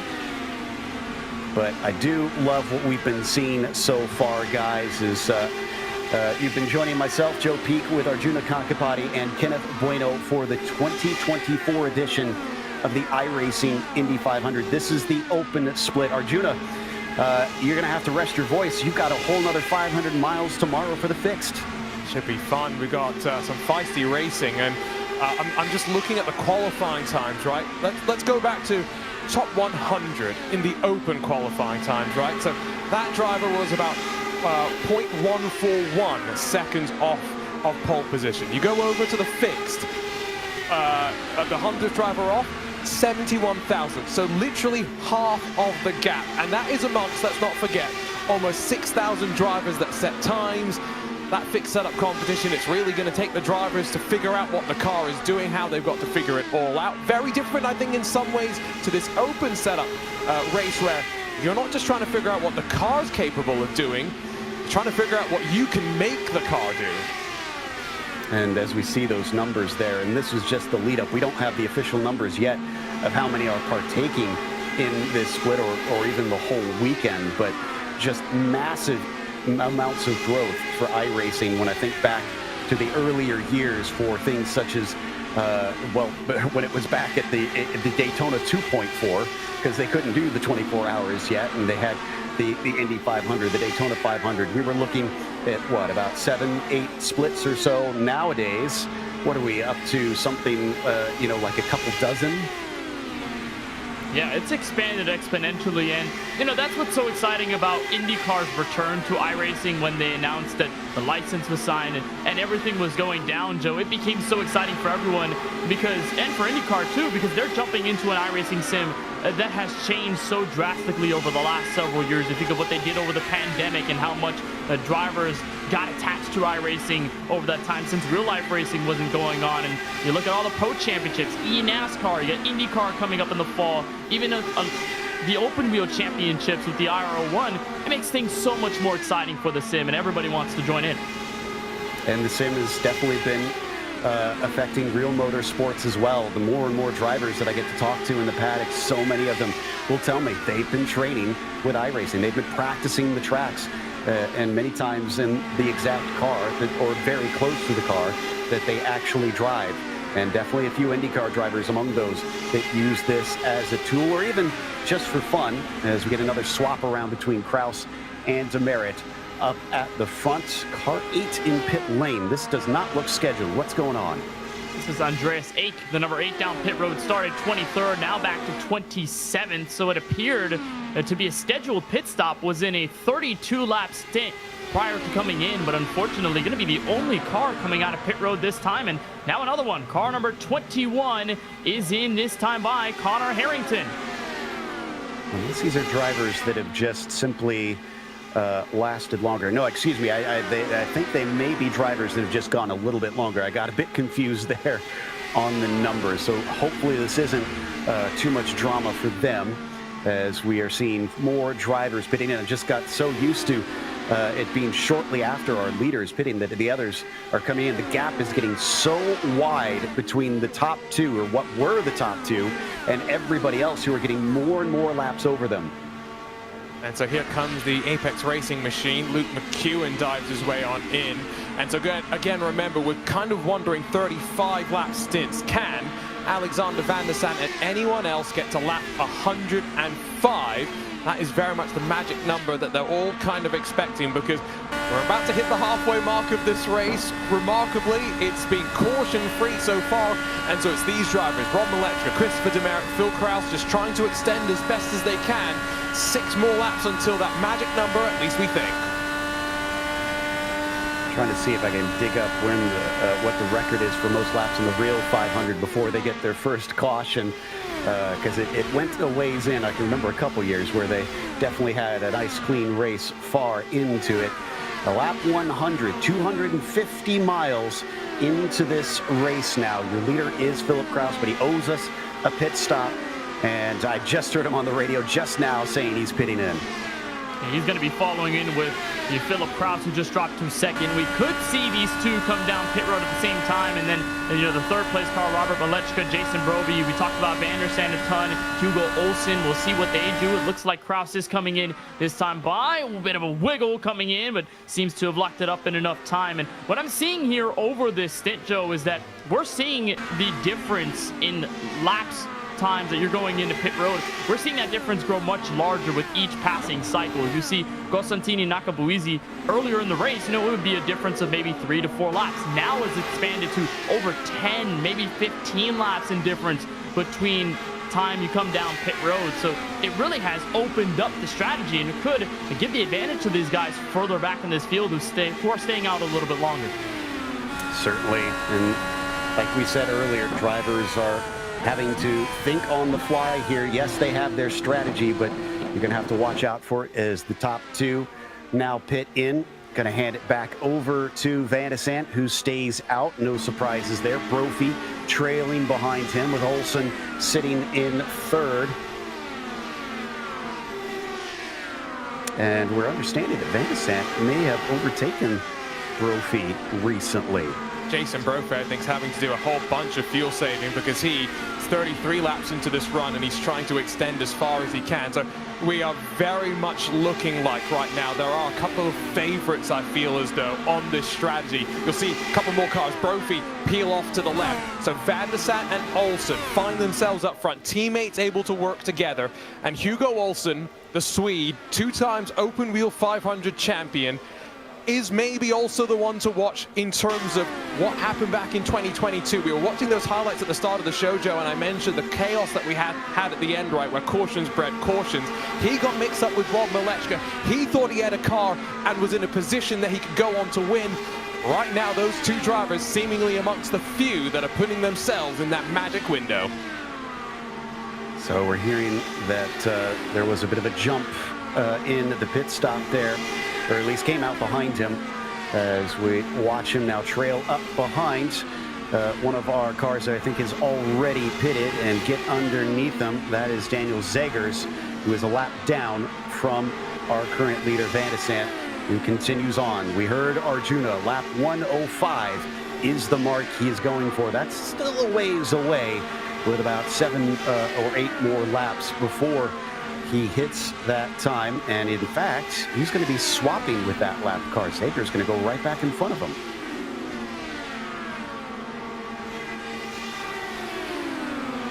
What an interesting race we've got going on. In behind him is Hugo Olsen, who's actually going to take the lead away potentially. He's going to poke his nose down to the inside and decide that he is ready to try and lead this race, but he's side by side with Zegers, as we got a car there on pit lane. Didn't quite catch who that is.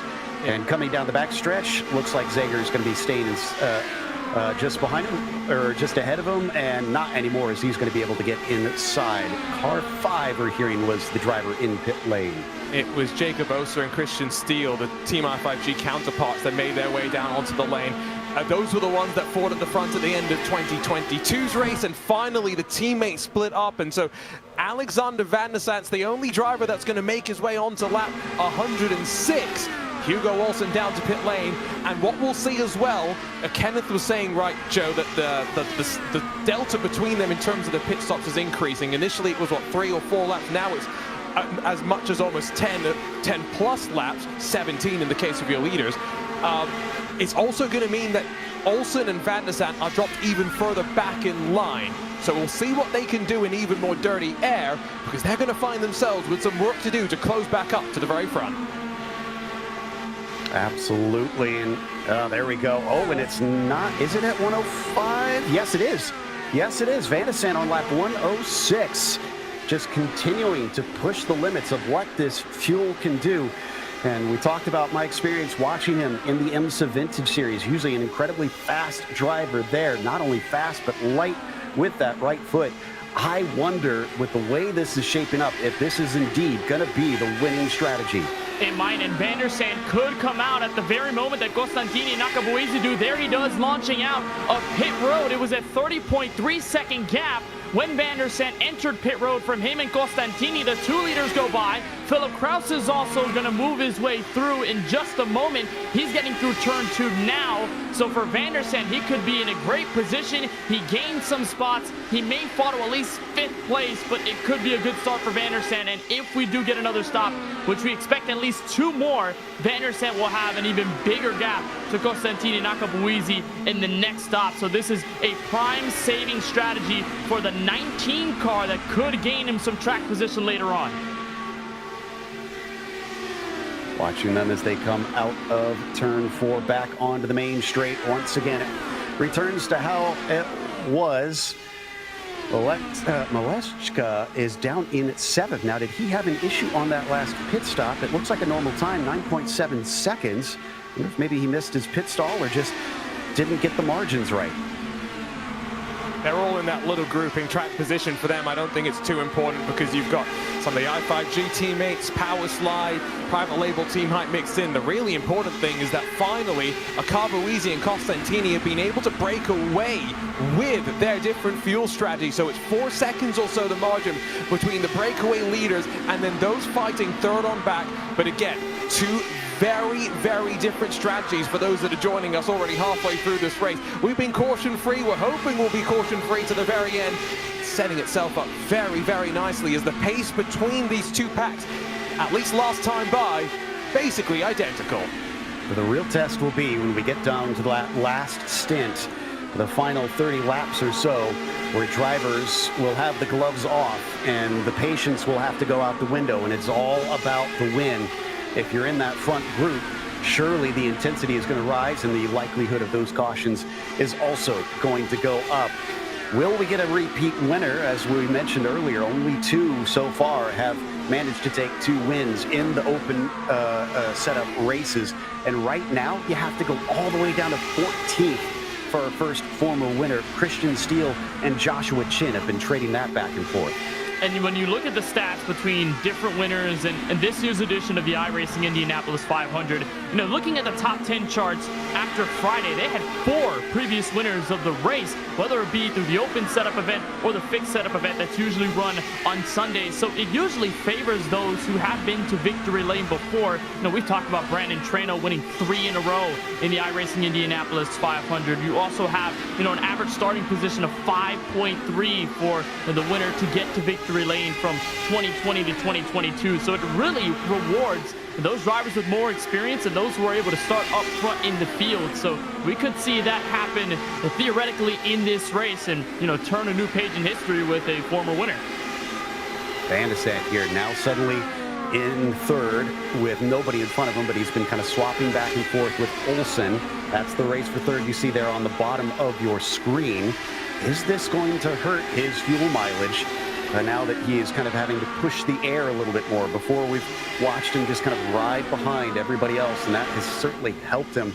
And they're trying to reel in Akabuizi and Costantini, who are 4 seconds up the road. That's not going to be easy. I don't think he'll want to at this stage. I think he'll have to leave that distance between himself and the leaders. I'm just saying, if we stay caution-free, Alexander Van der Sant, he's got this one. There's no stopping him right now, unless by some miracle Hugo Olsen saves a little bit more fuel. It's a very different race, though, to what we had back in 2020, which was such a remarkable year, of course, in so many ways. And when we had our fastest 4-lap average, Young O with a 38.872. Blew all sorts of track records apart when it came to qualifying, but then we would go racing, and it was going to end up being a 1-lap shootout. But who could be there at the end? Place themselves in position. Henry Bennett and Adam Blocker at the front initially in their Powerslide Motorsports cars would have their fun as they just continued to dial their way through the race. But you can see here, pack racing that we had, a little less intense in terms of how many cars stayed in line, although 3 wide up into the wall. Eventually, the caution started to build up, and then out of the final corner, Brandon Trano would lead. Tanner Watkins would try and get the slingshot. Jason Brophy would poke his nose to the inside, make contact with Watkins, and then sailing clear into the history books, the very first multi-time winner, and doing it in style back-to-back. Brandon Trano, the winner of the 2020 iRacing Indy 500. Very hyped about that one. Then he would come back later. We'll talk about that potential a little later on to take his 3rd in a row. Trano is one that's hard to doubt, but he's not here to try and make it number 4. Will we see someone match the real world Indy and hit that number 4 at some point? Will we even get another 2-time winner in this race, as I alluded to earlier? And right now it's not looking likely, but it's still 87 laps to go. That's a long ways before we get to that checkered flag as we check in on those here in the top 10. Chasing on Van de Sant. We mentioned Olsen in there. Kraus is still in there. Demerit has been hovering in the top spots for some time. We've also got Connor Harrington in this number 21, sitting inside the top 10, kind of watching that group. That's McEwen just in front of him. Harrington has a nice scheme here, sort of blue camo on the team height number 21. Look at that setup there on the right side of your screen, direct drive wheel. He is locked in, as they would say right now, in the mid-pack. And, at this point, it's all going to turn down a strategy. If a caution does not come out, these drivers are in full strategy mode. They don't care about the raw pace, about pack racing 2 and 3 wide. They more so care about when they're coming out of pit road, when they need to pit, and then the biggest question of every fuel strategy race: can I even make it with the call that I'm trying to make? So for guys like Harrington, who's only +3 since the drop of the green flag, he started back in 13th and he's just on the edge of the top 10. These guys are only thinking about when pit road is going to approach, because we've had this race blow by in an instant, and we should expect at least 2 more stops before this one is over. Absolutely. Now, Here's a question for you, though, Kenneth. Let's put you on the box for one of these drivers. You are calling the shots on the strategy as we get McKaylee and Hamilton pitting in again. Do you really think it's going to go caution-free? If you were the one out there, would you anticipate a caution before that 200th lap? You know, the hopeful Kenneth would say yes, but the reality Kenneth would probably say no. We might have at least one caution come out, and most of the time, it's a single car mistake. A lot of times at these races at Indianapolis, you know, you've got traffic around you, but a lot of times it comes down to somebody just smacking the outside wall, coming back down onto the racing line, and everybody having to play free-for-all on if they can make it past that spinning car. So in reality, I'd say we have at least one yellow before this race is over here at the Brickyard, but I'd like to think that we go this race flag to flag. I mean, I would certainly be amazed if that winds up being the case, but happy, amazed, and impressed with this top split to be able to do so as we continue to watch Olsen. Well, I don't think, have they been swapping around as much? I've been so distracted looking at other things. They're going to swap this time and allow him back through, so he'll return to the lead. What kind of fuel will we see? What's the number, Arjuna, for Van de Sant this time? What does he have to get to? Well, I'm thinking he's probably still just going to extend as much as he can just to give himself as short a pit stops at the end as possible. But he's basically now in control of his destiny, I feel. So I'm not 100% sure on where he's going to place himself. He is a light right foot, but very much in control of where he wants to take this race. I'll go back to the stat on multiple race winners, by the way, because, you know, Brandon Traynor, the only multi-time winner of the feature race. Of course, we've had, this is the 14th year of it, so in that, you think about how many people have attempted to try and win. He's also one of only 5 drivers to have won top split iRacing Indy 500s across any of the other time slots. The other drivers that have been successful, Christian Steele, Christopher Demerits, also, of course, part of Team I5G, Tim Doyle, who a lot of the iRacing INDYCAR staples will know from back in the day, and a certain Scott T. McLaughlin. I wonder where he found all of that interest in going racing in the real world from. He was part of Team I5G back in the day, 2-time iRacing Indy 500 winner. And Alexis Newsom was originally our only retiree. Now Joseph Gulata has joined and is out of this race. 31 drivers still running, 29 on the lead lap. Unbelievable stats that we've been seeing in this race, and we still have 81 left to go in this caution-free iRacing Indy 500. These are your 2 leaders that we've been watching, Olsen and Alex Van de Sant. Kenneth, you noticed something interesting on us watching that fuel as well between Alex and the other 2 leaders. Yeah, it seems as though that Akabuizi and Costantini seem to be pitting earlier with every passing stint versus Van der Sant, and he's just going the opposite. He's going longer for every green flag run that we have, and I noticed it at the start of the race to where, you know, the gap between Van de Sant and, you know, the 2 leaders were about 2 to 3 laps. Now it's extending to 10 to 15, like I said earlier, so it seems as though it continues to grow. That rift continues to separate those 3 drivers in their strategy, and you gotta ask, you know, as the gaps grow, is that gonna benefit either party if the yellow doesn't come out? We've seen Akabuizi and Costantini be able to regain all their position without any problems. They haven't had any huge hiccups throughout this race. But for Van de Sant, who's basically working solo dolo, you know, does he break free at one moment? Can he blend the very moment that the top 2 leaders do and get in there? So, you know, that rift is only going to grow just as long as he stays green. And it's fun to see which one could be the upper hand out of that. Joshua Chin on the right-hand side of your screen goes by King of Chins, which is definitely one of my favorite online monikers, versus Lichtenberg here.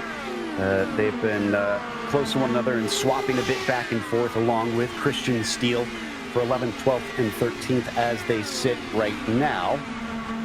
But not really too much drama in between them. Again, we've been seeing this a lot between various cars, sometimes between teammates and others maybe who just formed a bit of an alliance out there to try and get extra speed while still saving fuel. Yeah, the Hyperstar looking pretty calm right now in what is his 10th feature split appearance. Now, he's going to be doing 3 total iRacing Indy 500s. Across of the fixed and open races, there are, I think, a total of 8 time slots that you can do. 1,500 miles of Indy. Now, I know a lot of people love Indy, but That sounds like a lot to me. That would be a no from me, Chief. Gosh, I can't imagine. I would just be so exhausted. I would not want to get back into my racing seat for like a week or two after that. Just relax and try to de-stress. But impressive what some of the drivers can do. We talk about doing the double. I guess that's doing the triple.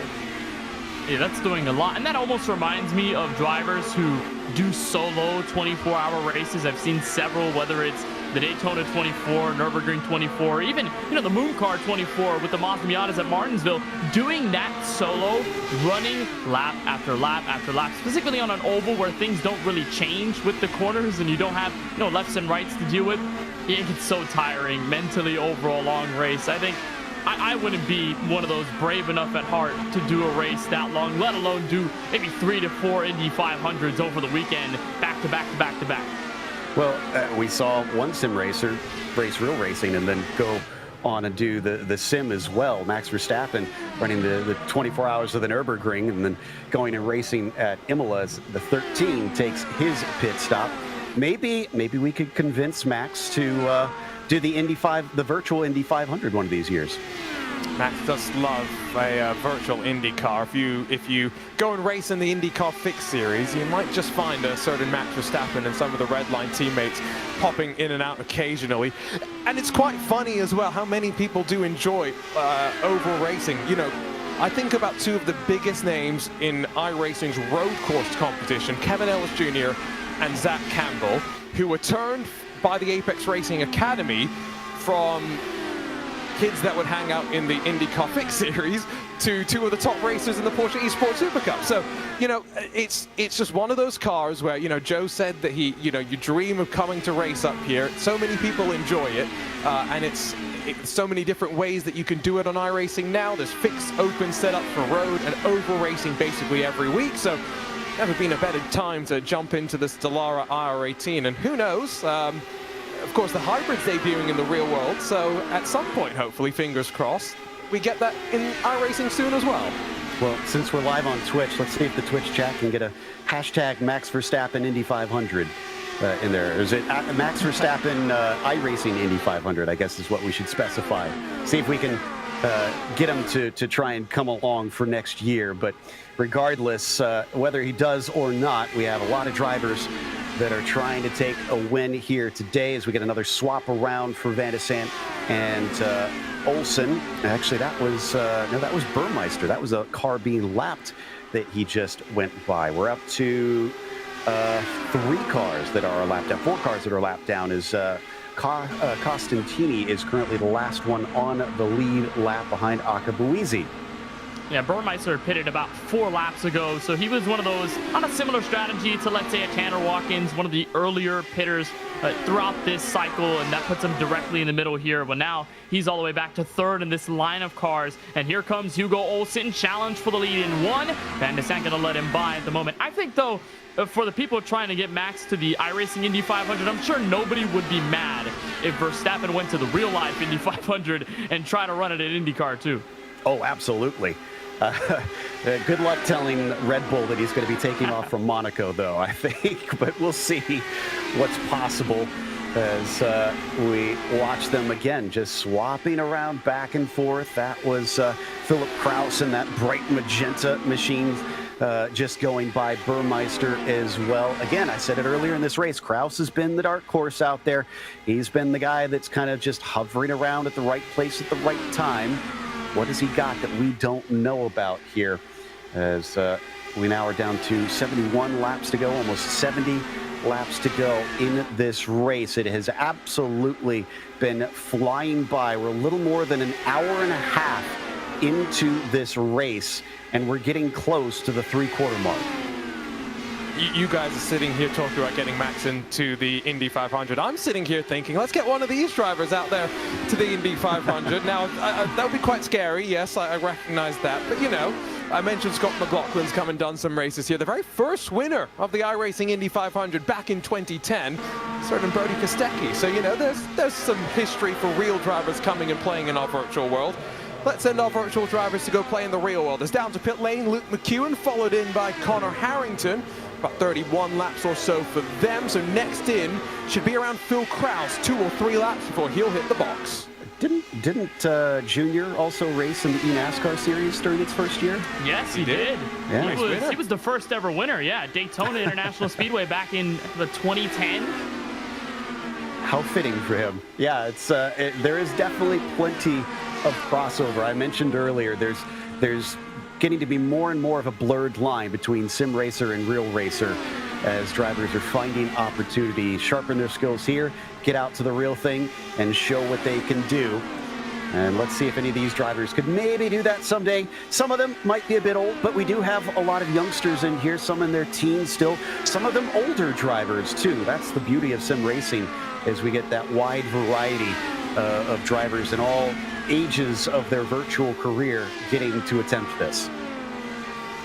And, you know, the Indy community, it's one of those ones where we have people that have been here now for 10 years and counting, but, you know, Jacob Oster, he broke onto the scenes in many ways in 3 years ago when he qualified by himself, effectively managed to knock a setup together to make the Fast 33. The less said about the race may be better, but, you know, from there, joined up with Team I5G, lost. iRacing Indy 500 went great for him. He's looking strong here. You've got so many young people who bring engineering mindsets in, and something that I would just emphasize, so many of the community are actually involved in Formula SAE, and whether you are an engineer or not, if you have any interest in pursuing motorsports down the line, again, doesn't have to be as an engineer, you can help out in FSAE, as Phil Kraus down to the pit lane. There's spots for business majors, not just for the hardcore engineers. Unfortunately, not everyone's going to get to drive the car either, but all very good ways for you to go out and do stuff and maybe shop yourself for potential careers in motorsport. Yeah, there's so many ways to get into motorsport, as we saw the 31 of Zagers also pitting. I mean, heck, you can get in as a caterer. In fact, one of the drivers that I commentated on last weekend, she started out as a caterer, now she's a race car driver. It just shows you how awesome it is to, you know, transfer from, you know, college student or sim racer to be involved in the real life racing community. And it just shows you that the tightness between the two worlds, you know, it's closer than a lot of people think. Usually a lot of people just figure, oh, it's e-racing, you know, it's fake racing. It's not necessarily like, or it's not real life, but we've got a lot of drivers from the sim who have been able to get real life opportunities, like we talked about with the Brandon Tranos and Adam Blockers of the world, and even guys like Keegan Leahy, who's been running eNASCAR for so many years and is a sim driver for 2311 Racing in the NASCAR Cup Series. The opportunities are limitless, and it just shows you that all sides of iRacing and sim racing can translate into the real world. That passion, the dedication, the attention to detail matters in both worlds, and they translate very well. As here comes Hugo Olsen, the 6th car, running 2nd place on pit road. Christopher Demerit to follow him in. Paluski also has pitted. He just left his stall. I believe we saw one of our other leaders in Kraus took his pit stop. So it's now switched around once again to Van de Sant leading. Malechka, the 3rd, is up to 2nd place with Brophy in 3rd. But we're seeing a little bit more spread out cars at the front as these stints go on. The mid-pack group, we could see they're pitting and taking their fuel and tires and getting back out. That's the good thing about this, is that, well, there's no limit on the tires like you probably would have in real life, having to pay for that rubber. The drivers can take that set each and every time they come in. Now, if we get a caution, that could change things, because do you stop for those tires or do you stay out on your old rubber? One thing to remember is, as well, anyone who's pit right around here, Hugo Olsen on forward, is basically safe in terms of fuel save. That's a pretty easy 33-lap window for them. Alexander Van der Sant, once again, he's going to extend his window as far as possible, and that might leave him with just a pedal to the metal, go, go, go, go, go to the end of this race. And that's where, again, setting himself up very, very well. He does not even go that much longer, though. He says, let's bail at the end of lap 30. I can afford to push. And I think regardless now of whether we get a caution or not, these two strategies have cycled their way on through. Costantini and Akabuizi will take the lead back over. Hugo Olsen's 5 seconds behind, though. And now Van der Sant will slot in with them. Work to be done. 63 laps to go. 31 or 32 lap stints for Van de Sant from here on. So, yeah, he can definitely push hard and still have himself plenty of fuel to get to the finish. So it's looking very good, but we still have yet to see that first yellow. As there go our leaders past Van de Sant and not completely back up to the front. Oster is still out there, and actually just as I say that, he pits in.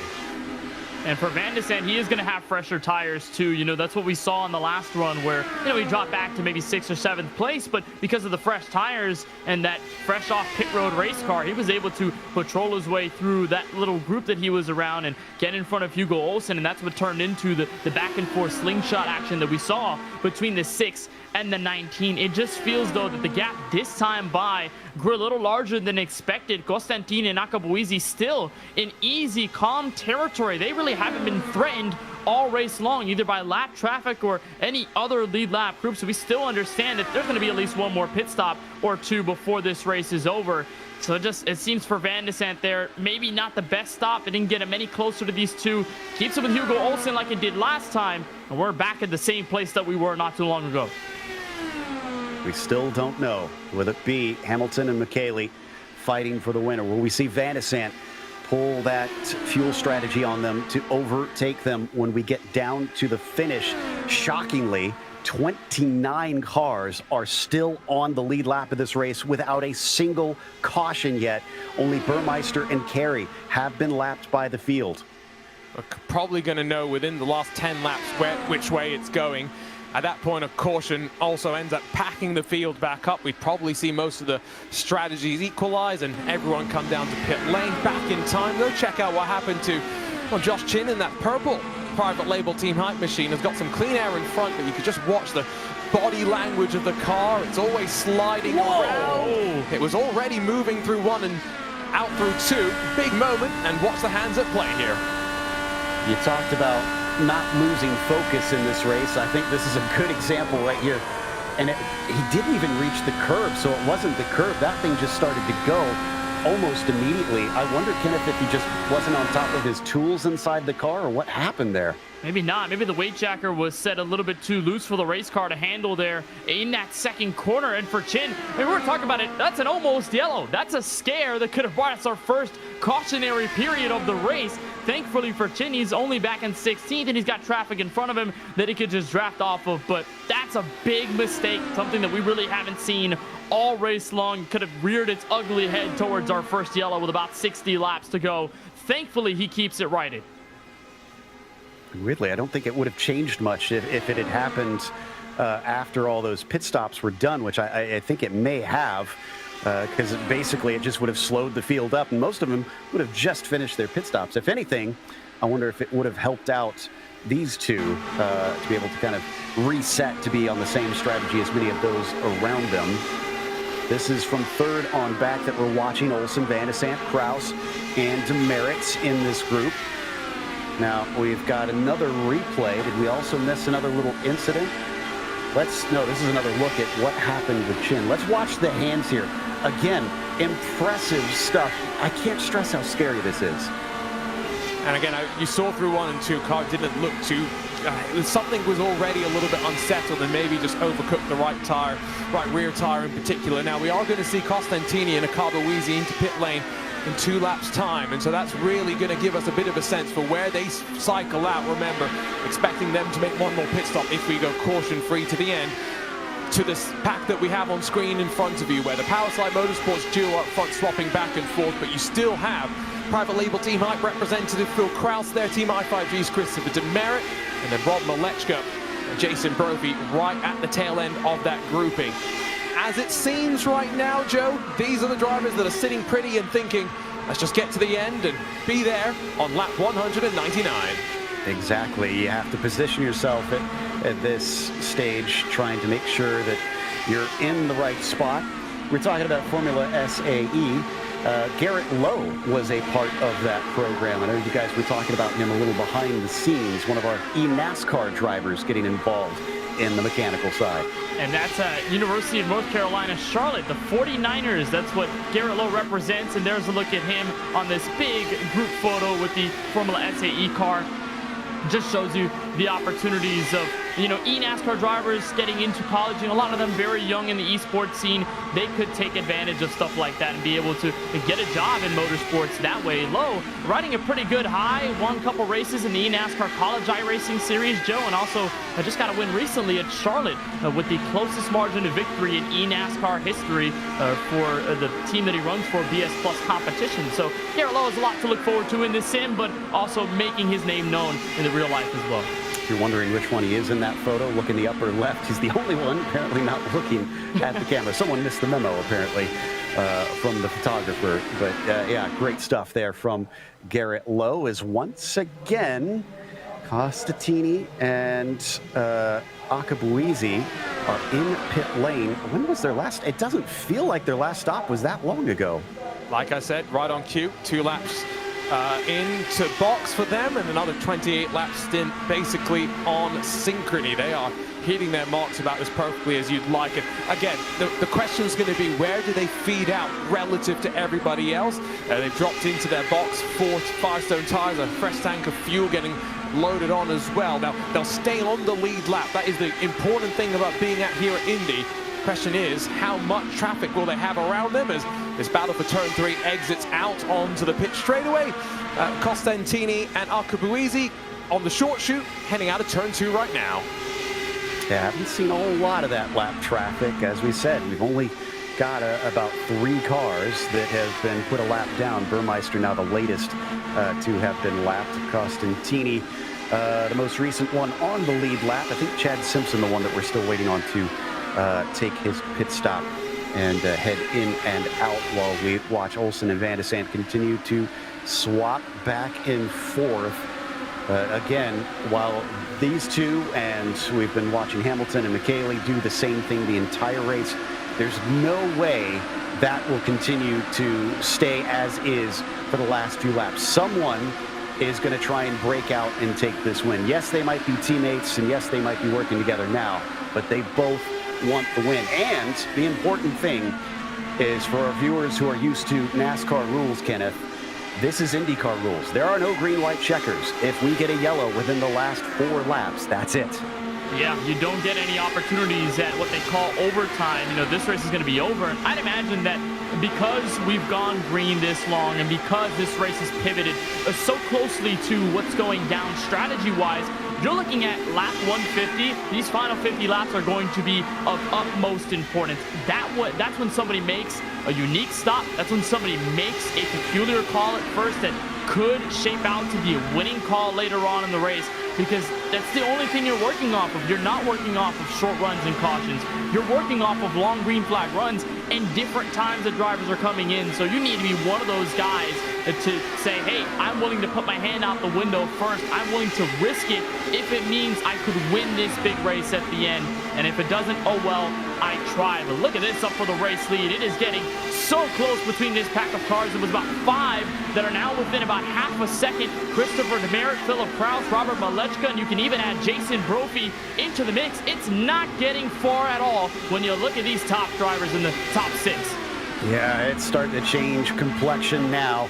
Are we finally seeing the vestiges of the chaos that we expected at some point earlier in this race, as we watch those leaders on the top race for 7 on the bottom of your screen? Now, just creeping into the final quarter of this race, and what a race it has been. We have not had a single caution lap. If you are just joining us, it has been green from the beginning, but it has turned it into quite the fuel race, where right now Van de Sant is, who we suspect, sitting in the best spot on fuel. I'm Joe Peak with Arjuna Kankapati and Kenneth Bueno, bringing you the action here for the iRacing Indy 500. And you touched on something, Kenneth, that I found interesting that we haven't really mentioned. In the real world, the Indy 500 is a part of a championship.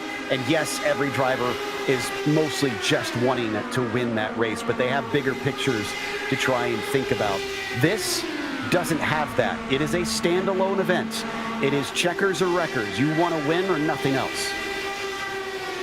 Yeah, it's one of those races where, you don't think about a last race, you know, like a Long Beach last year, to where, you know, I'm running for the championship. I got to get these points, and Indy 500 is the biggest race. But, you know, if I go away not winning that race, I still have a championship to play for. You know, other than some of the few drivers in this specific niche that run official iRacing with the Indy cars, that's about all you get. Most of these drivers are doing this race just as a one-off. They don't run for a championship. They run for the Brickyard win. They run for the milk they get to drink in their homes or wherever they get them at race end. So if you are willing to risk it, you know, you got to be one of those guys who's only doing it once. And they want a good finish to post about later and talk about their good performance. But there's going to be that one guy that, like Rocky says in Creed 2, is dangerous because he has nothing to lose. So you'll probably see that happen inside 49 to go. Challenge for the lead. Malechka van der Sant going at it. I just got to remind you about the excitement, Joe, about the 6 hours of the Glen we'll have later this year.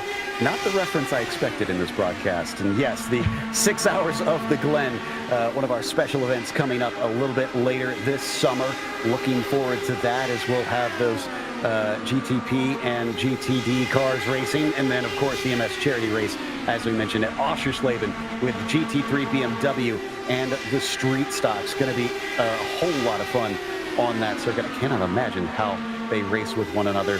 And speaking of GT3 machinery / GTD machinery, the new car coming in, the Corvette GT3 car, which will also be running at that MS event, I understand. So it sounds like they'll have multiple GT3 cars competing, and we've got also the Mustang coming. I do love the look of both of these machines. Definitely excited to have these American vehicles on the service here in the next build coming next week within just a couple days. And not just those cars, we've also got the street stocks heading your way with 2 different makes. They're all going to be the same car, don't worry, but they are going to be joining the now dubbed Panther machine.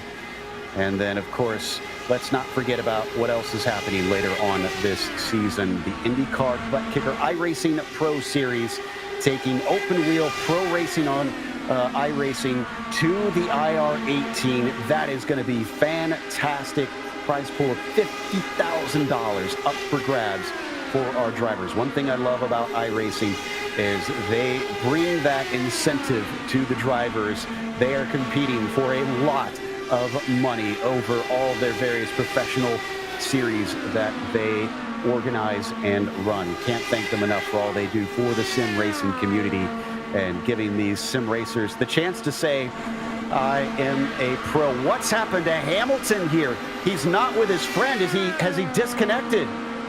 Some technical issues, and Hamilton at Carboeasy is now watching from the sidelines. Michele Costantini suddenly running by himself, no swapping partner, and your leaders already comfortable on fuel find themselves with even more comfort. It's already effectively down to the Powerslide Motorsports trio at the front, and whether Phil Kraus, Christopher Demerit and Jason Brophy could stop them from running rampant, Costantini left by himself. Well, these IR18s here on iRacing do not have the mechanical gremlins that in real life they might experience. The equivalent, unfortunately, is your internet connection or your very PC or your hardware could fail you, and that seems to be what has happened for Hamilton Akabuizi. A real shame, as he has been running a flawless race out there. We weren't sure that it would have been the winning strategy, but he had led so much of this race, and we talked about it, Kenneth. This track plays no favorites. It doesn't, and for Akabuizi, that has to be just a huge dagger to his hopes of winning this race. And not only do you have a car that's in the race, but you have a really fast one that definitely was capable of taking the checkered flag first. And we know that Akabuizi will have several iRacing Indy 500s down the line in his career. It was only his first today. But that has to hurt. You're running so much of this race up front. You've got the strategy dialed in. You're beating the rest of the competition. And now you've got him out of the race. For Costantini, that's going to be the biggest hurt because he doesn't have a drafting partner anymore. All those laps that they were running in tandem, faster than everybody else who are maybe in single cars or in some other groups, that has eliminated, which only amps up the potential chance of victory for that one Alexander Van de Sant in the 19 car running second right now. I need to give credit to the driver of the number 3 most folks racing at this level, especially like we said, without a championship on the line, I don't think would have tried to reconnect and get back in this race. He is reconnected and he is exiting his pit stall right now. That is the spirit of the race right there for Hamilton Akabuezi to get back in it, knowing he is not going to be getting these laps back very likely, and he is looking at a 31st place finish most likely. Going to try and link up with Michele and just help him out as best as he can, not going to interfere in the rest of the race. Can tell you Alexis Newsom has also been helping out behind the scenes for Team i5G on strategy, so you know the retirement unfortunately for her, still helping out behind the scenes, making sure that in their biggest event of the year, Team i5G in their quest for what would be a quite remarkable 5th straight win here in this iRacing Indy 500 feature split. See what they can do. Pit stop cycles continuing though, and let's not forget 41 to go. If you pit within 35, 33 left to go, you're making it to the end. You don't have to make one additional stop. But Arjuna had talked about once we get past that final stop, then we have a much clearer picture of where everybody sits, because they'll either have that track position or we will know they've got the pace to try and chase down that track position. So in about 5 or 6 laps time, we'll start to get a much clearer picture on exactly how the end of this race is going to look. And we still don't know if they're going to play nice enough to be able to take it green all the way from lights to flag, which has not happened in the iRacing Indy 500 open setup race at the top split.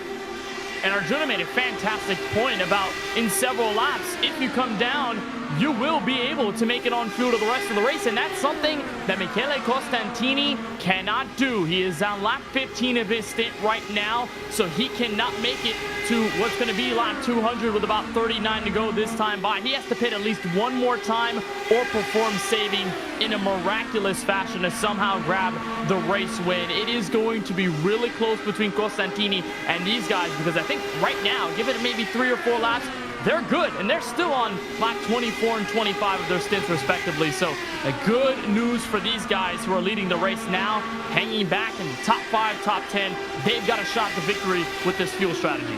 Now, I thought, Arjuna, we'd be conjuring up memories of Alexander Rossi once again, because Akabuezi has hooked up with Costantini, but he's still swapping with him.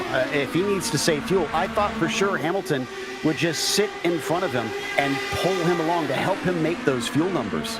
No, it's not about fuel saving, right? It's about speed. Michele's gone from doing 42s to 41.2s rather to 49.42 last time by. It's about having a friend to swap around, go back and forth with, because that's where you build the speed. You do it every corner, right? Turn 1, turn 3, each side of the straight. So that's where Michele is getting the helping hand. We know he's got a pit. There's no ifs or buts about it. Costantini is coming down pit lane one more time, as Kenneth was saying. That's unfortunately just going to be whether he gets the help from the caution or not to bunch him back into the rest of the field. Sim racing brings drivers from all over the world to compete in this, but so does our broadcast. Look at this. This is all the locations that our team is putting this on from right now. The main one there, that big iRacing square with iRacing written under it, is where the main team is based at iRacing HQ in Boston, or near Boston, but everybody else spread across the US, even into Europe and down to Australia. The beauty of the internet, that we get to operate this incredible show without even having to be face-to-face. Hey, shout out 305, mi gente in Miami. That's where I'm from. That's my little iRacing logo down there above Cuba. But yeah, it just shows you the international, way that everyone can just get together on the sim and, create their passions in different ways, no matter where they're from. All these drivers, they're all international. They're everywhere. So many states and countries that we can list off just looking through this 33 car field. But you look at the engineering side, that also has international diversity. The broadcasting side has international diversity. I remember one time covering the Force Dynamics Dallara iRacing Grand Prix in 2021, we worked with a Hungarian crew that did broadcasts of their own for the Hungarian crowd, and that was just so awesome to see. It just showed me that the culture expands so wide when you think about a collective interest in esport and in iRacing particularly. Yeah, some of the most fun I've had is I work with a Lithuanian crew for one series, and they do a fantastic job. So it's been fun to watch this, and just to touch on what you said about a lot of different countries out there. This is Harrington on pit lane for what it's worth. But obviously all over the U.S., that's to be expected. But we've got the UK and I. We've got Italy in this race. Club Scandinavia is out there.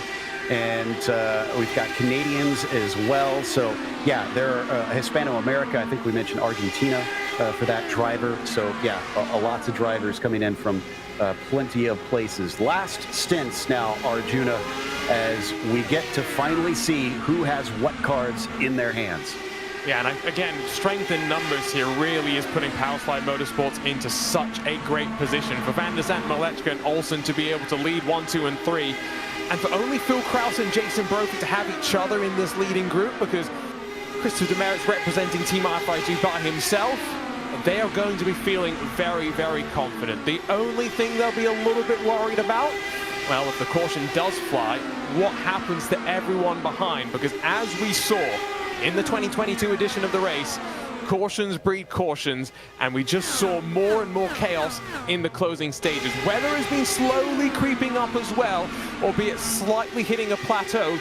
The drivers have likely dialed in their cars as much as they're going to. There's no wing adjustments from now. It's just get yourself ready for the end. Well, let's hope we've got Bob Barker at hand to keep those yellows neutered and spayed so that we don't get more if they do show up. But in the meantime, down through turn 3 once again.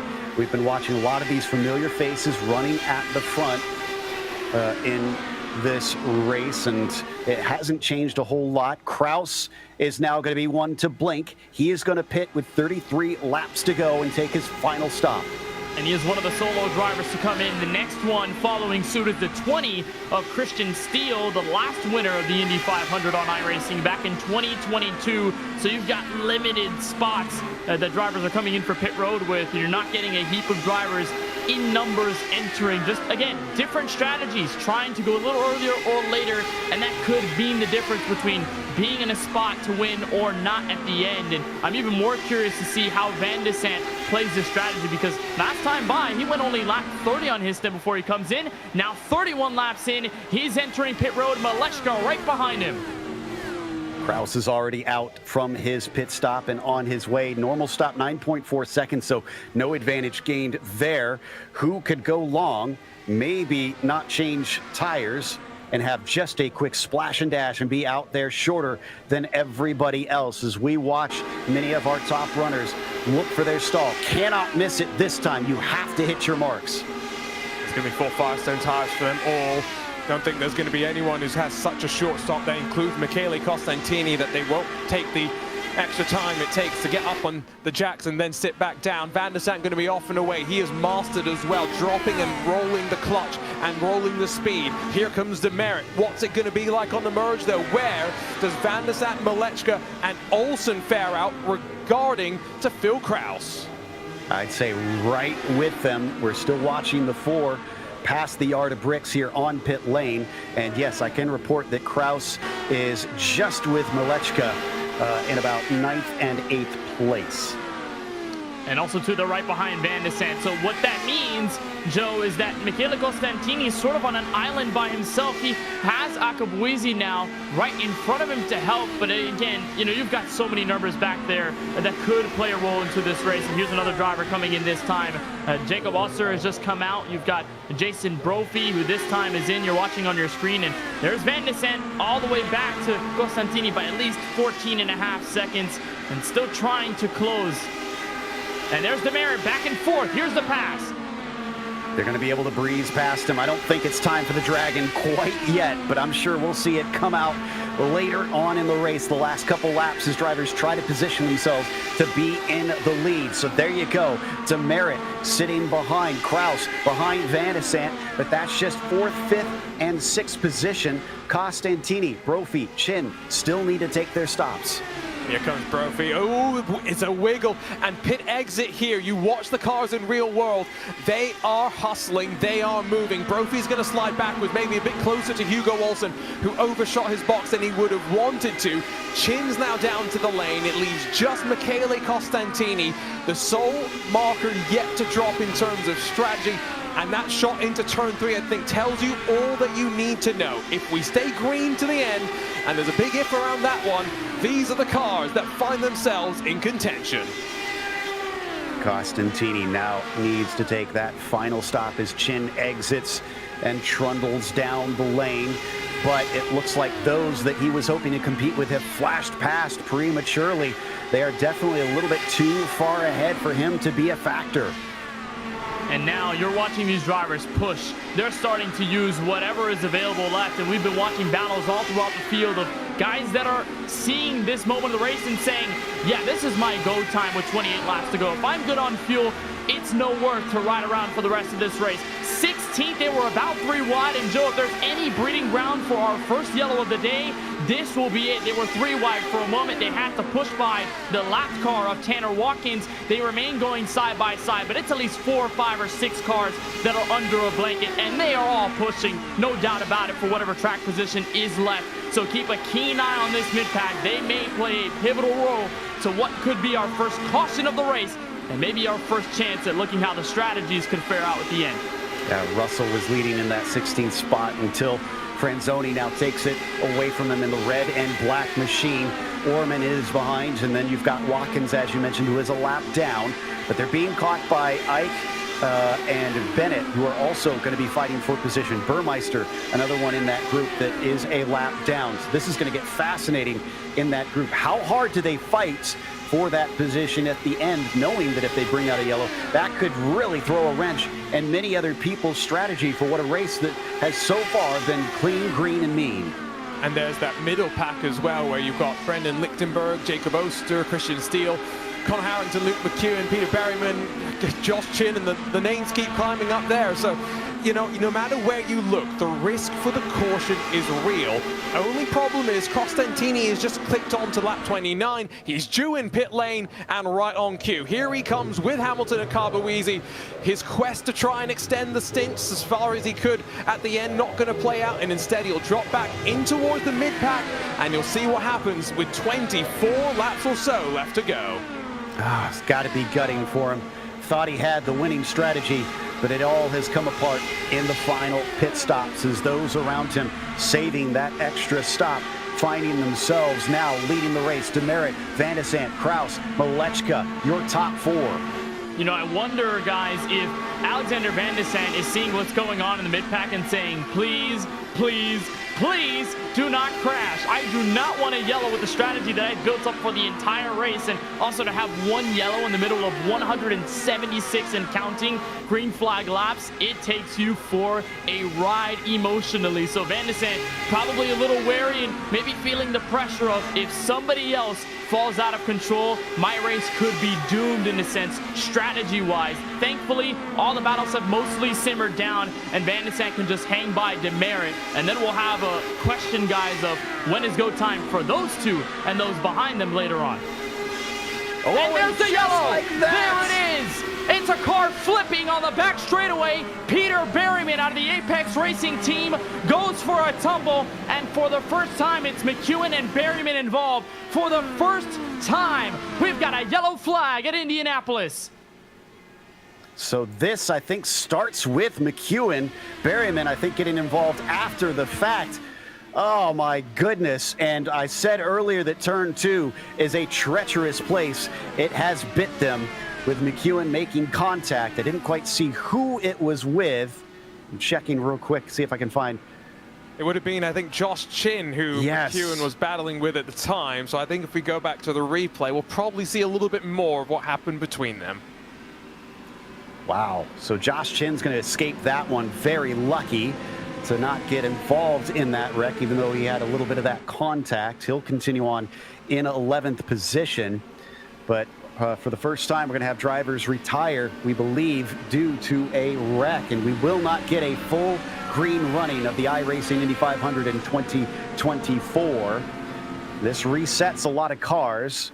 But if you are Costantini, you are ruining the fact that they were just, what, 5 laps short?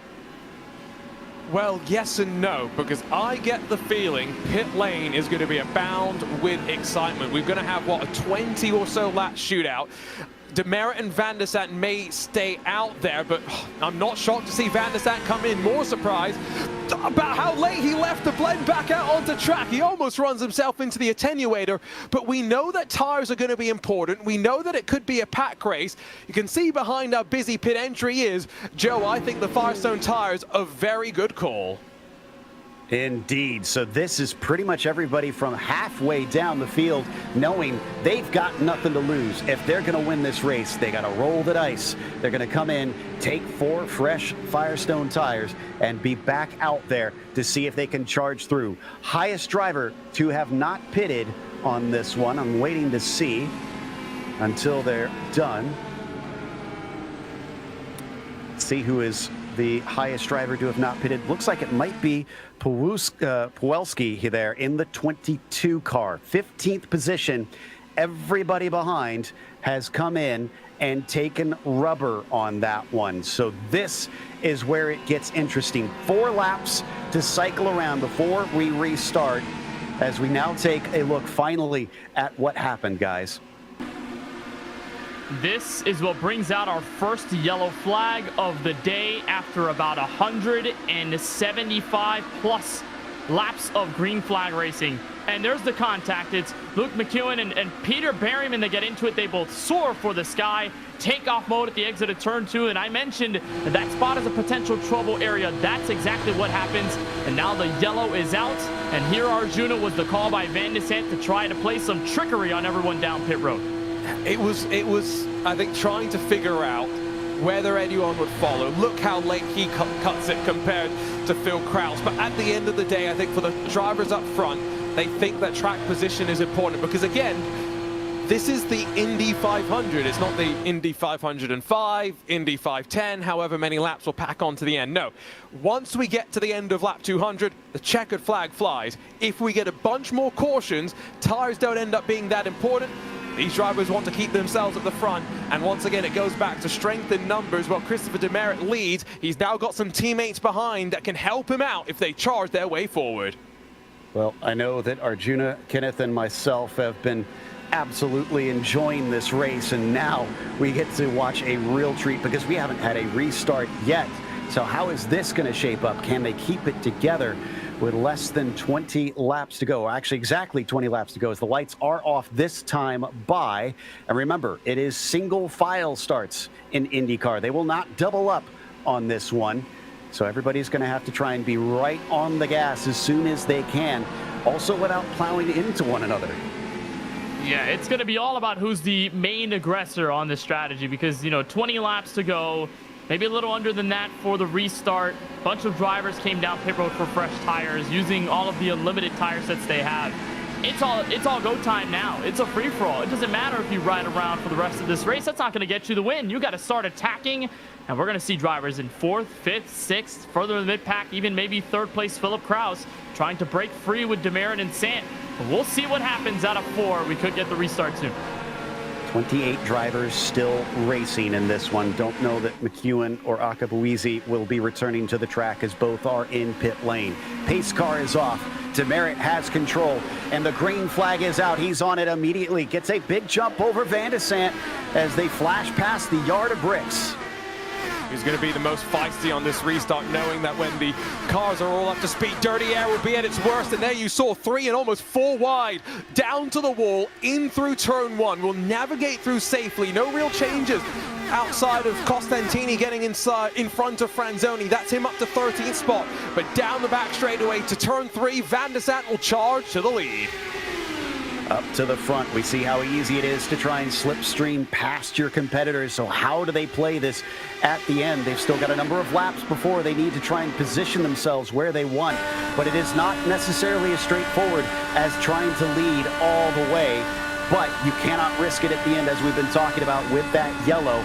You have to be in the front just in case, but that can make you vulnerable, as currently Van der Sant leads, Kraus leads Malechka. And then Demerit and Brophy, who you're riding on board with right now, in the 5th position, that car number 12. This caution basically opens the door up for all those guys who are running back there in the top 5 to take the lead. And as soon as I say that, Philip Kraus to the point of the iRacing Indy 500. And you see Brophy in that bright green and black machine down on the bottom. I mentioned he has yet to take a victory in the open races. We know that he's going to be hungry. Is this, again, where he feels this is his chance? Can he do anything, being in the top 5 here with less than 20 to go? So Van der Sant, Malechka, and Hugo Olsen, the 3 power slide drivers. You have Phil Kraus, Jason Brophy, and then go back to Josh Chin and Connor Harrington for private label Team Height. And of course, Team I5G, Demerit, Lichtenberg, Oster, Steele, trying to charge their way forward. They've got traffic in front of them. That is Brian Carey, who is 1 lap down, has just left the pit lane. I have no doubt that Brian's going to pull along to one side of the track and let all of these drivers go, because I think the last thing anybody wants is traffic to play a part as we head over to the final laps of this race. Another swap around between Kraus and Van der Sant. This time it's going to be Alexander who moves up to the front of this field. Look at it, it's nothing like what we saw earlier on as multiple drivers going side by side through 1 and 2, positioning themselves, jockeying to try and place the car exactly where they want it. Yeah, they need to make sure that they are as accurate as possible, specifically out of turns 2 and 4, because right there is the moment you can enter the outside wall if you make a slight mistake. And when you're going side by side, and we've seen it plenty of times throughout the race, car on the bottom can get a lot of understeer. They can slide up into the car up top and create some mayhem off either corner. Luckily, everyone's been clean, and most of the 3 and 2 wide has simmered down. Never mind, 3 wide for the lead. Malechka to P1 in turn 1. The Chicagoan says, hold on, I'm coming through. He is up to the top spot now. He has certainly been hovering around these top 10 positions for much of the race. I wouldn't call him completely out of the blue here, but I don't think we've seen him lead before. And what we're seeing, though, is that you want to try and control the front. Phil Kraus takes it 3 wide. He'll slide back to the point. If you can get 3 teammates now, 1, 2, and 3, much like the power slide trio were running earlier, they'll be feeling very, very confident. Remember, Team I5G trying to grab what would be a historic 5th win in a row. The last time that the private label Team Hype and Team Talent affiliation won was back in 2018, and Power Slide Motorsports do it for the very first time. This is so important to them. I'm sure they're going to be throwing everything they can at it. And we get another yellow flag. It looks like it may be Peruski. And Franzoni, who got sideways in front of him, Joe, at the exit of turn 2, same location of our first yellow flag of the day. So with 15 to go, the yellows are flying, and this also was around territory of Michele Costantini. The Italian barely got through as the Brazilian Franzoni goes for the slide and the crash. Unfortunately, a number of drivers getting collected in that Hildgaard, it looks like, also got some damage. I believe Ake in the number 8 car also caught a piece of it. We'll see it once we get to replay, but yeah, unfortunately, this was not just a simple 2-car accident like what we saw before. It's, what do we say, cautions breed cautions, and with fresh tires for so many of those cars back in the pack, right, they would have wanted to try and attack their way forward, take advantage of the fresh Firestone tires, just not working out in that direction, though. It sets us up, though, for what should be a restart with a round just over 10 to go. Point of no return starting to become something to worry about as much as we don't want to think about it. Yeah, this is kind of what I expected, if I'm honest, is that the shape of the race would change dramatically and the strategy with it would change dramatically. Malechka got the rub of the green and was our leader when that yellow flew. Will he have likewise if it comes down to it and we get that yellow flag with 4 laps to go or less? Everybody's going to be trying to put themselves in the right spot should that happen. And now it's starting to look a lot more likely that could be the case. You're right, and it's only going to grow the desperation for those in the field. You know, we've been watching Malechka, Van der Sant, and Olsen, Kraus, all these guys challenge and tally for position, especially for the race lead. But for everyone else, you know, desperation is going to start to kick in. They'll make more aggressive moves. The 3 wides might turn into 4 wides. We could see different types of strategy calls on the racetrack just because, you know, they know the time is going to be borrowed. And the last thing anyone wants to see is a caution coming out within 3 or 2 laps to go, because it'll get us a field ending under yellow flag conditions, and I don't think anybody wants to have the field frozen at the end. They want to change their story. We'll look at the replay of the crash. So Franzoni's claiming he had contact, and yes, he did. And then that upset the car. He touches the apron, though. I don't know. Even if he didn't have that damage, I feel like that car was going around. Chain reaction takes out a couple of others as well. Remember, at high speed, not much that you can really do. I think we ride on board with one of the cars that was just sitting there minding their own business and then flying into the scene of the incident. Jesper Orman gets the reactions out to avoid being run over from Andrew Kinsella behind, but also to avoid the car that's flying up through the air and still get to land upside down. Good reaction times. And now right on board, I believe with Rodrigo Franzoni, Costantini slides up the track. There's the smallest bit of contact, maybe upsets the aero balance, that front wing, and around she goes. Yeah, I think maybe that could have presaged some of that a bit, but if he had positioned his car there, even without that little bit of touch, it unfortunately was going to be a massive wreck no matter what. But whatever the case, it is into the race for now. Many more cars. We had a small bit of attrition, but it is growing exponentially up to, I believe, only 25 cars left. Actually 24, because I see Alex Russell in pit lane. He must have gotten a piece of that. Yeah, it's a minor damage that does huge consequences here, especially at Indianapolis, where a lot of it comes down to the high-speed aero. So you really got to be mindful of all the little pieces of damage that you've got. And we've got Matt Pawelski here to join us now after the crash. Matt, just take us through what happened there on that incident to bring us our most recent yellow. Well, you know, race with the squirrels, get the nuts. You know, he says he broke his front wing, but you know, it's news to me when a front wing makes you spin the car on the apron. You know, hate it for today. We know race could have gone better. Cars are rocket ship. You know, every year we bring a great package here, but you know, really rooting for the guys to the end here.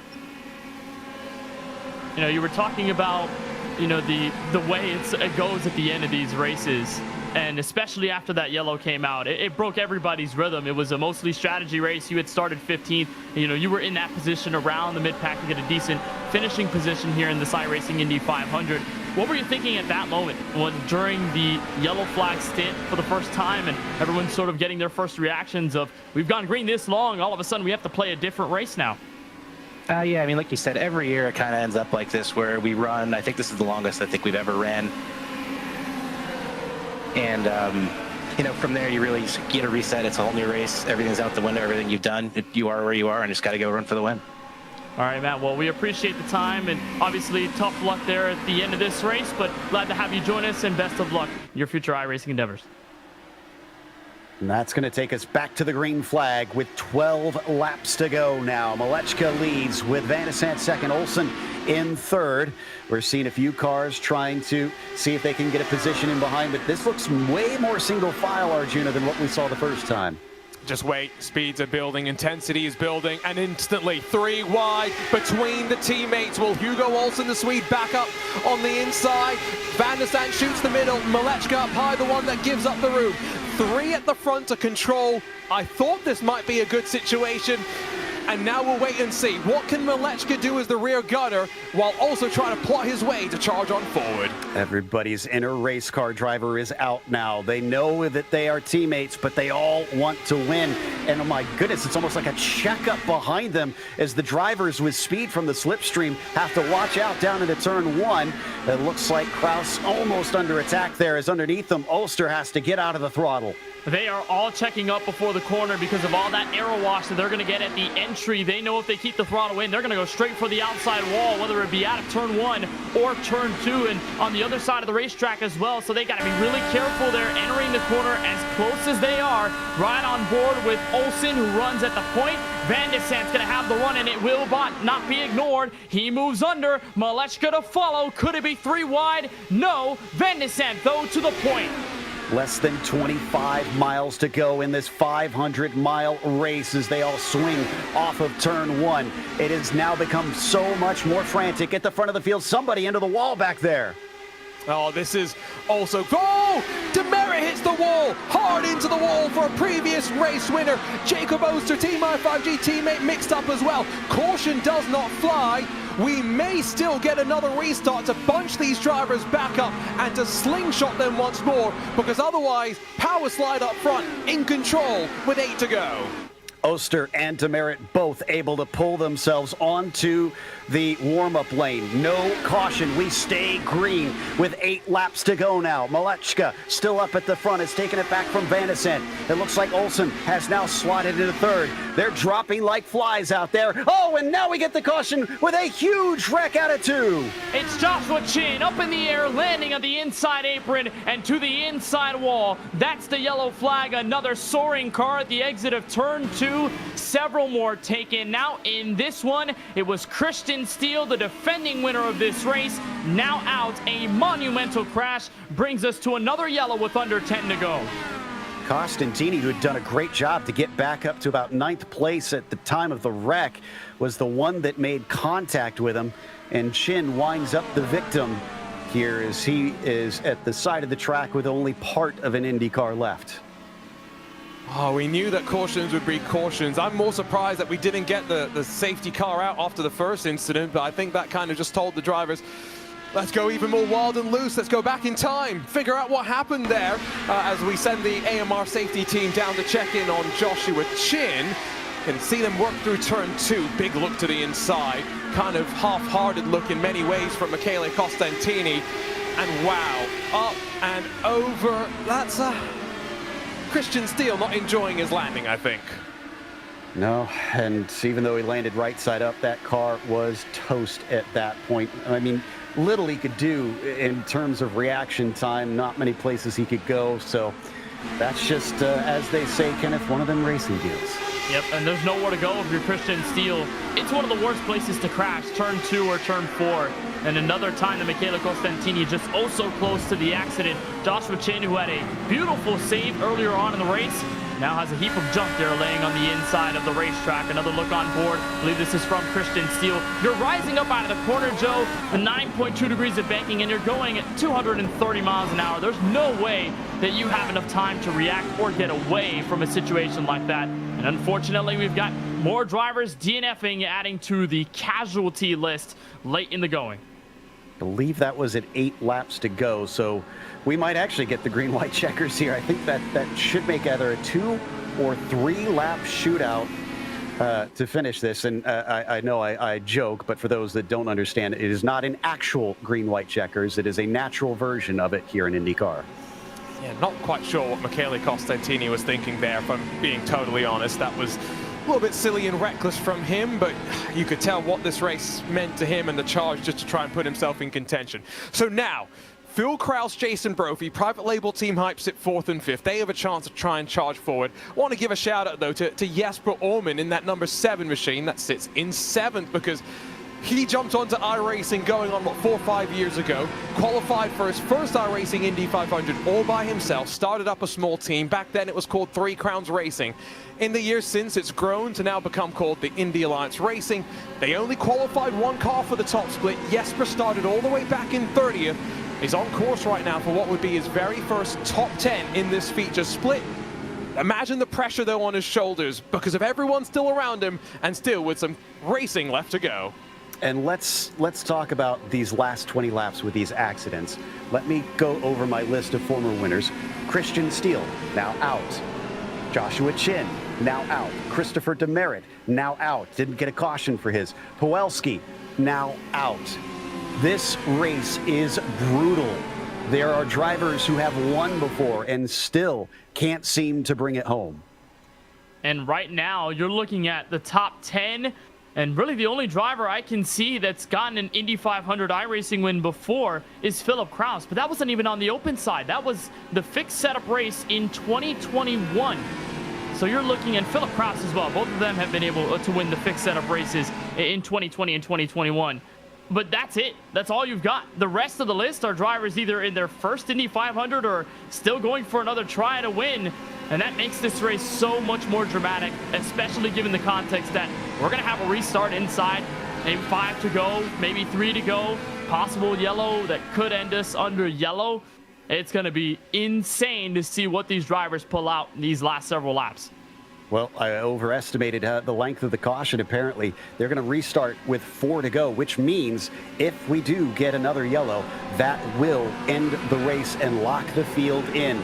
It is go time for these drivers. You need to be at the front of the field to cover off that possibility, but at the same time, they have to fend off a bunch of hungry drivers behind them. Will we stay green, or will we have our first ever iRacing Indy 500 top split finish under yellow? And can Malechka manage to do it here as he'll take the restart first behind the iRacing pace car? They come out of turn 4, getting ready to look for that green flag. Most of the drivers so far have gone early on these restarts. Is he going to do likewise, or will he try to check them up a little bit? He holds it for a bit. He's definitely going to go a little later. Some of them already eager on the trigger finger. There it is. Green flag is out, and the jump works. Look at him get away from Alex. It's going to be about when do they want to make the move. Phil Kraus, the one that's got the impetus, the one that's got to make the overtake happen. They were 4 and 5 wide in some of the practice races that they've had in iRacing official races, in their iRacing INDYCAR Open Series and the full-length iRacing INDYCAR Series. What will they do here? Look at the speed as they build. 3 wide, Olsen up the middle will try and shoot to the lead. Oh, all the way down to the apron there for Van de Sant. Thankfully, the car does not get loose. So now it is Hugo Olsen, our leader, as they come to the line for 3 laps to go. A little bit of a bobble behind them between Brophy and Lichtenberg, but they keep it out of the wall at the back of this group. Watch out for Jesper Orman. He is also in this battle. Back to the front for Robert. And the Swede Olsen falls back to what might be 4th as Kraus is going to make a move down low in the middle of the corner. That could slow them down. Kraus is going to fall back, and this is the run down the back straightaway again. Looking for 2 to go at the start-finish line. Van de Sant, the predictable move. Olsen swinging low, 3 wide for the lead.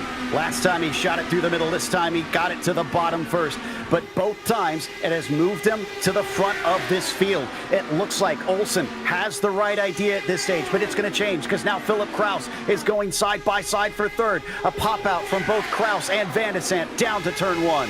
Oh, and Phil Kraus knows that he's got to make himself known. Malechka tries to pinch him. For Powerslide Motorsports, it's the first time they've had strength and numbers at the front, but Hugo Olsen's been detached.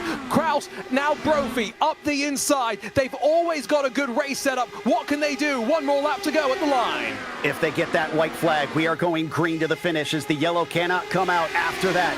Malechka moves back to the front. Hugo can't seem to pull the move that he did before. He lost too much momentum. He sat all the way back into 5th. It's going to be hard to come from there. Van de Sant runs 2nd. They weave down the main straight. There's the show of the Dragon now. Look at them as they go 3 wide across the line. 1 to go. Who's going to be first into turn 1? It's going to be Kraus around the outside, but they're still 3 wide out of turn 1, and they're going to wreck. And Van de Sant goes for a tumble. Malechka's all by himself. Jason Brophy is going to be right behind with help from Brandon Lichtenberg. This race is official from the Brickyard. Malechka with the run out of turn 2. He's got the lead, but Lichtenberg and Brophy looking to spoil the party in the final corners. Brophy has been so close in the past. He's in this position before, but can he finish the deal? He's got the run, but is it enough? It's a drag race to the finish. Who's going to get to the line first as they approach 3 wide across the line? And it's going to be Malechka, our winner in the 2024 iRacing Indy 500. Oh, Powerslide Motorsports have finally done it, and Polish power rises to the top. Robert Malechka, by 3/1000ths of a second, adds his name to the history books, the winner of the 14th edition of the iRacing Indy 500. They say no one remembers 2nd place, but I'm pretty sure Jason Brophy will. Just a few thousandths shy once again. But for Robert Malechka, it is going to be cheers and celebration here as he brings it to the yard of bricks. Just behind him, a little bit of congratulations from Jason as he pulls up next to him to give him the virtual thumbs up. Robert gonna burn it down here at the famed yard of bricks.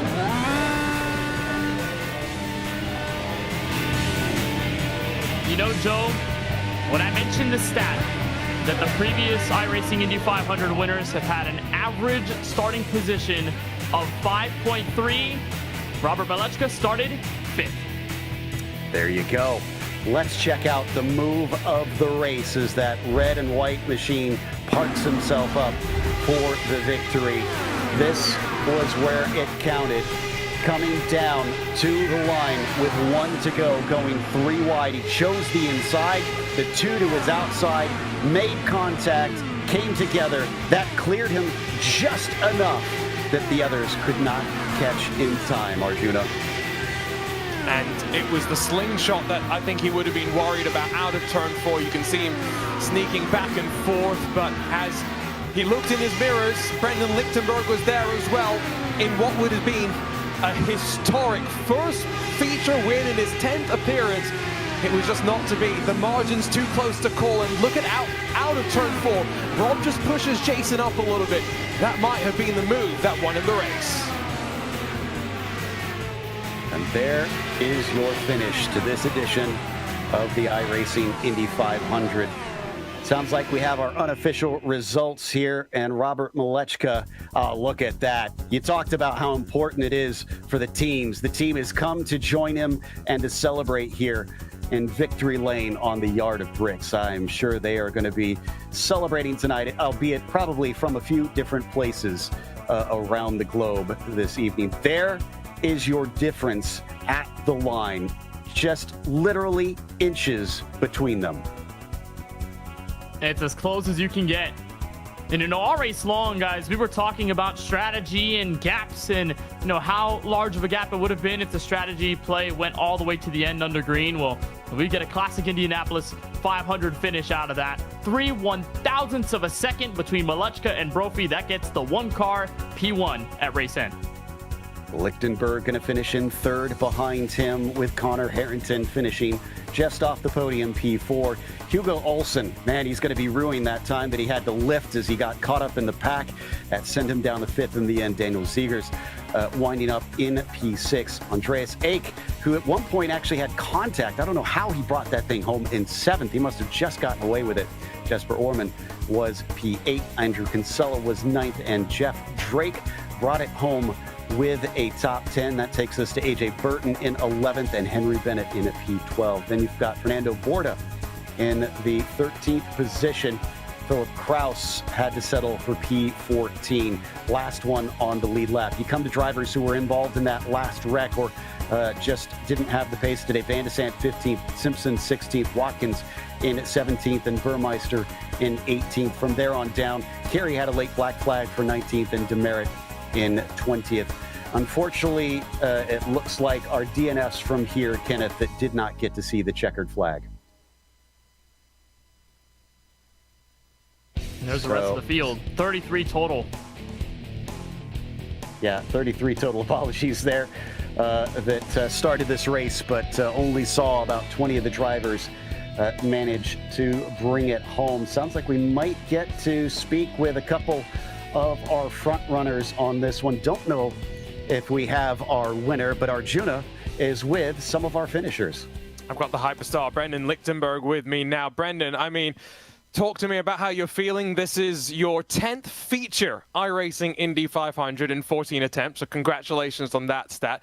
It's what, your 23rd top split iRacing Indy 500, and you got a podium. How are you feeling right now?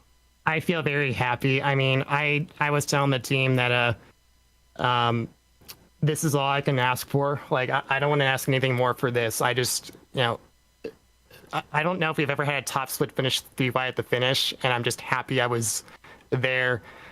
We didn't have the strongest car today, but we still had a great car, and this is my best result on the broadcast, so we can take that from this. So I'm pretty pleased. Talk to me about how long we went green for. Did you actually think we were going to get 200 laps, 500 miles without the safety car heading out onto track? I really thought we were. I don't know where the wreck happened, so I still got to go through the results and stuff, but I really thought that this was going to be the one, because at a certain point, like, the track's rubbered in, it's really hard to make passes, so therefore there's going to be less chance for car contact. So But ultimately, the yellows helped us. I can't complain about the yellows because it was not going to go our way if it stayed green.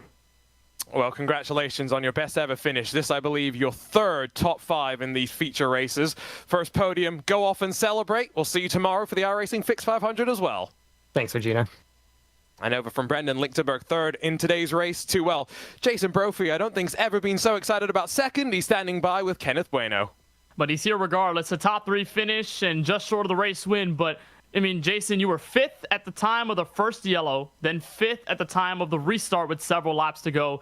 But what was that last dash to the finish like, and given your shot at the race win at the end?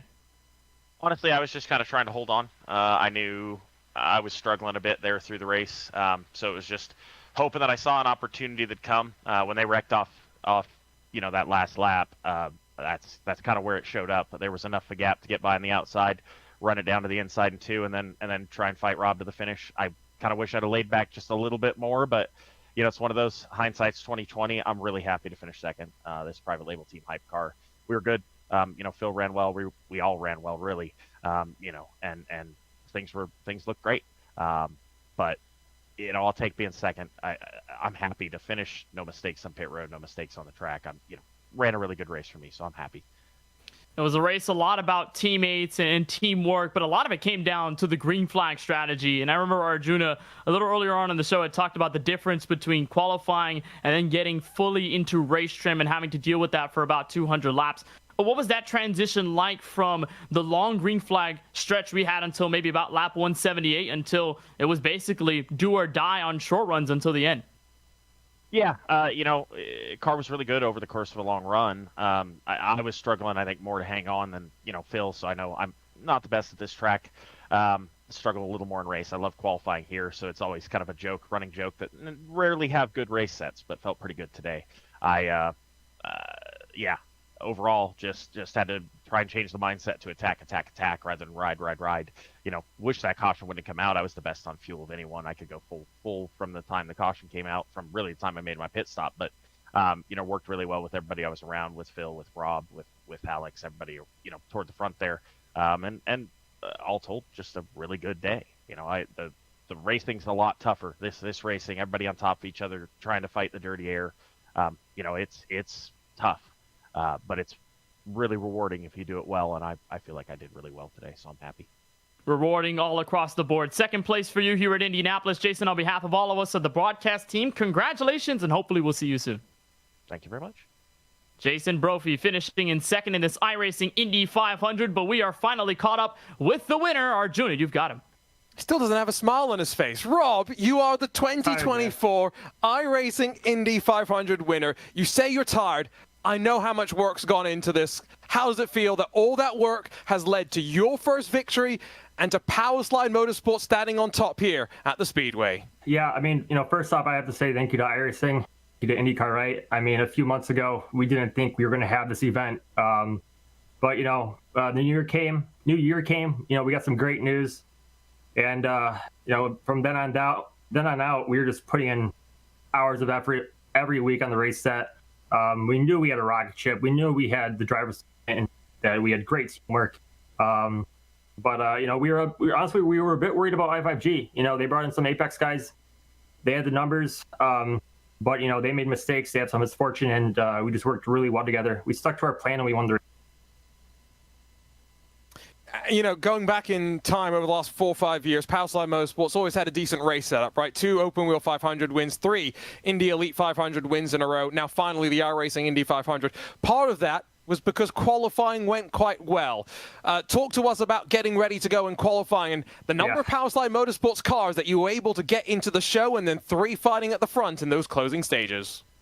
Yeah, I think definitely the cooler weather compared to years past really helped us. But me personally, I put in a ton of hours just to make sure we had the guys up front because, we always have a very good race set, but we always tend to struggle with qualifying pace. But, we had 3 guys in the top 10, strongly in the top 10 as well. And, we just bided our time, rode around, let I5G make the mistakes. And, we kept it cool, calm, and collected. And, I got it done. What type of milk do you have in the fridge? Ooh, probably some 2%, right? I mean, if I had some buttermilk, I'd go for that. You know, that's the classic stuff. But yeah, I'll get milk before I head off to Chicago. So. Well, you get the bottle of milk open, jump into the Power Slide voice chat. I'll meet you there. We'll celebrate in about 5 minutes' time. Congratulations, awesome. Rob. What a drive. And the winner of the 2024 iRacing Indy 500. Yep. Thank you, Arjuna. Cheers. Take care. Always great to catch up. And we got no emotion at the line, but he told us how tired he was. Oh, what a week, Joe, it has been for these drivers. It has just been an absolute slog. You can see, as we mentioned before, the team all over the globe to make this broadcast happen. So can't thank them enough for this. And some of them, including Arjuna, are going to be working on it again tomorrow as they have the fixed 500. This was the open setup. So we're going to have to do 500 miles all over again. And hopefully that'll be just as exciting. But coming up later this year, the 6 hours at the Glen, as the GTP and GTD cars will take to the track over in New York. That'll be a fantastic time. One of the great races that we have here in North America. Guys, this has been just a blast. I am so glad that I was asked to come on here. Indy's so special to me. I'm sure it's just as special to you. Did it live up to expectations? I think it did. Honestly, it was a phenomenal showing. I mean, to go 179 laps green is a true testament to the skill of these drivers and teams to go all that way through strategy and to give us so much things to talk about, so much to discuss about who was going when, the teams working together. Arjuna mentioned it, all the alliances. Joe, you were talking about it, the differences in pits between Costantini, Akapuisi, and then all those other guys through the mid-pack and the front five or so. So much fun to watch. And then at the end, who doesn't love a good old showdown to the finish? And Robert Malechka getting the iRacing Indy 500 win in stellar fashion. It was great. It's been 2 years, 2 long years since we last got to do this. Can't wait to do it next year. Same. Looking forward to when we get back for the 2025 edition, but we have to wait 365 days to return for that. Make sure to tune in for the Fixed Setup 500 with Arjuna. But until next time, I'm Joe Peak. Race clean, race hard, and we'll see you on the track.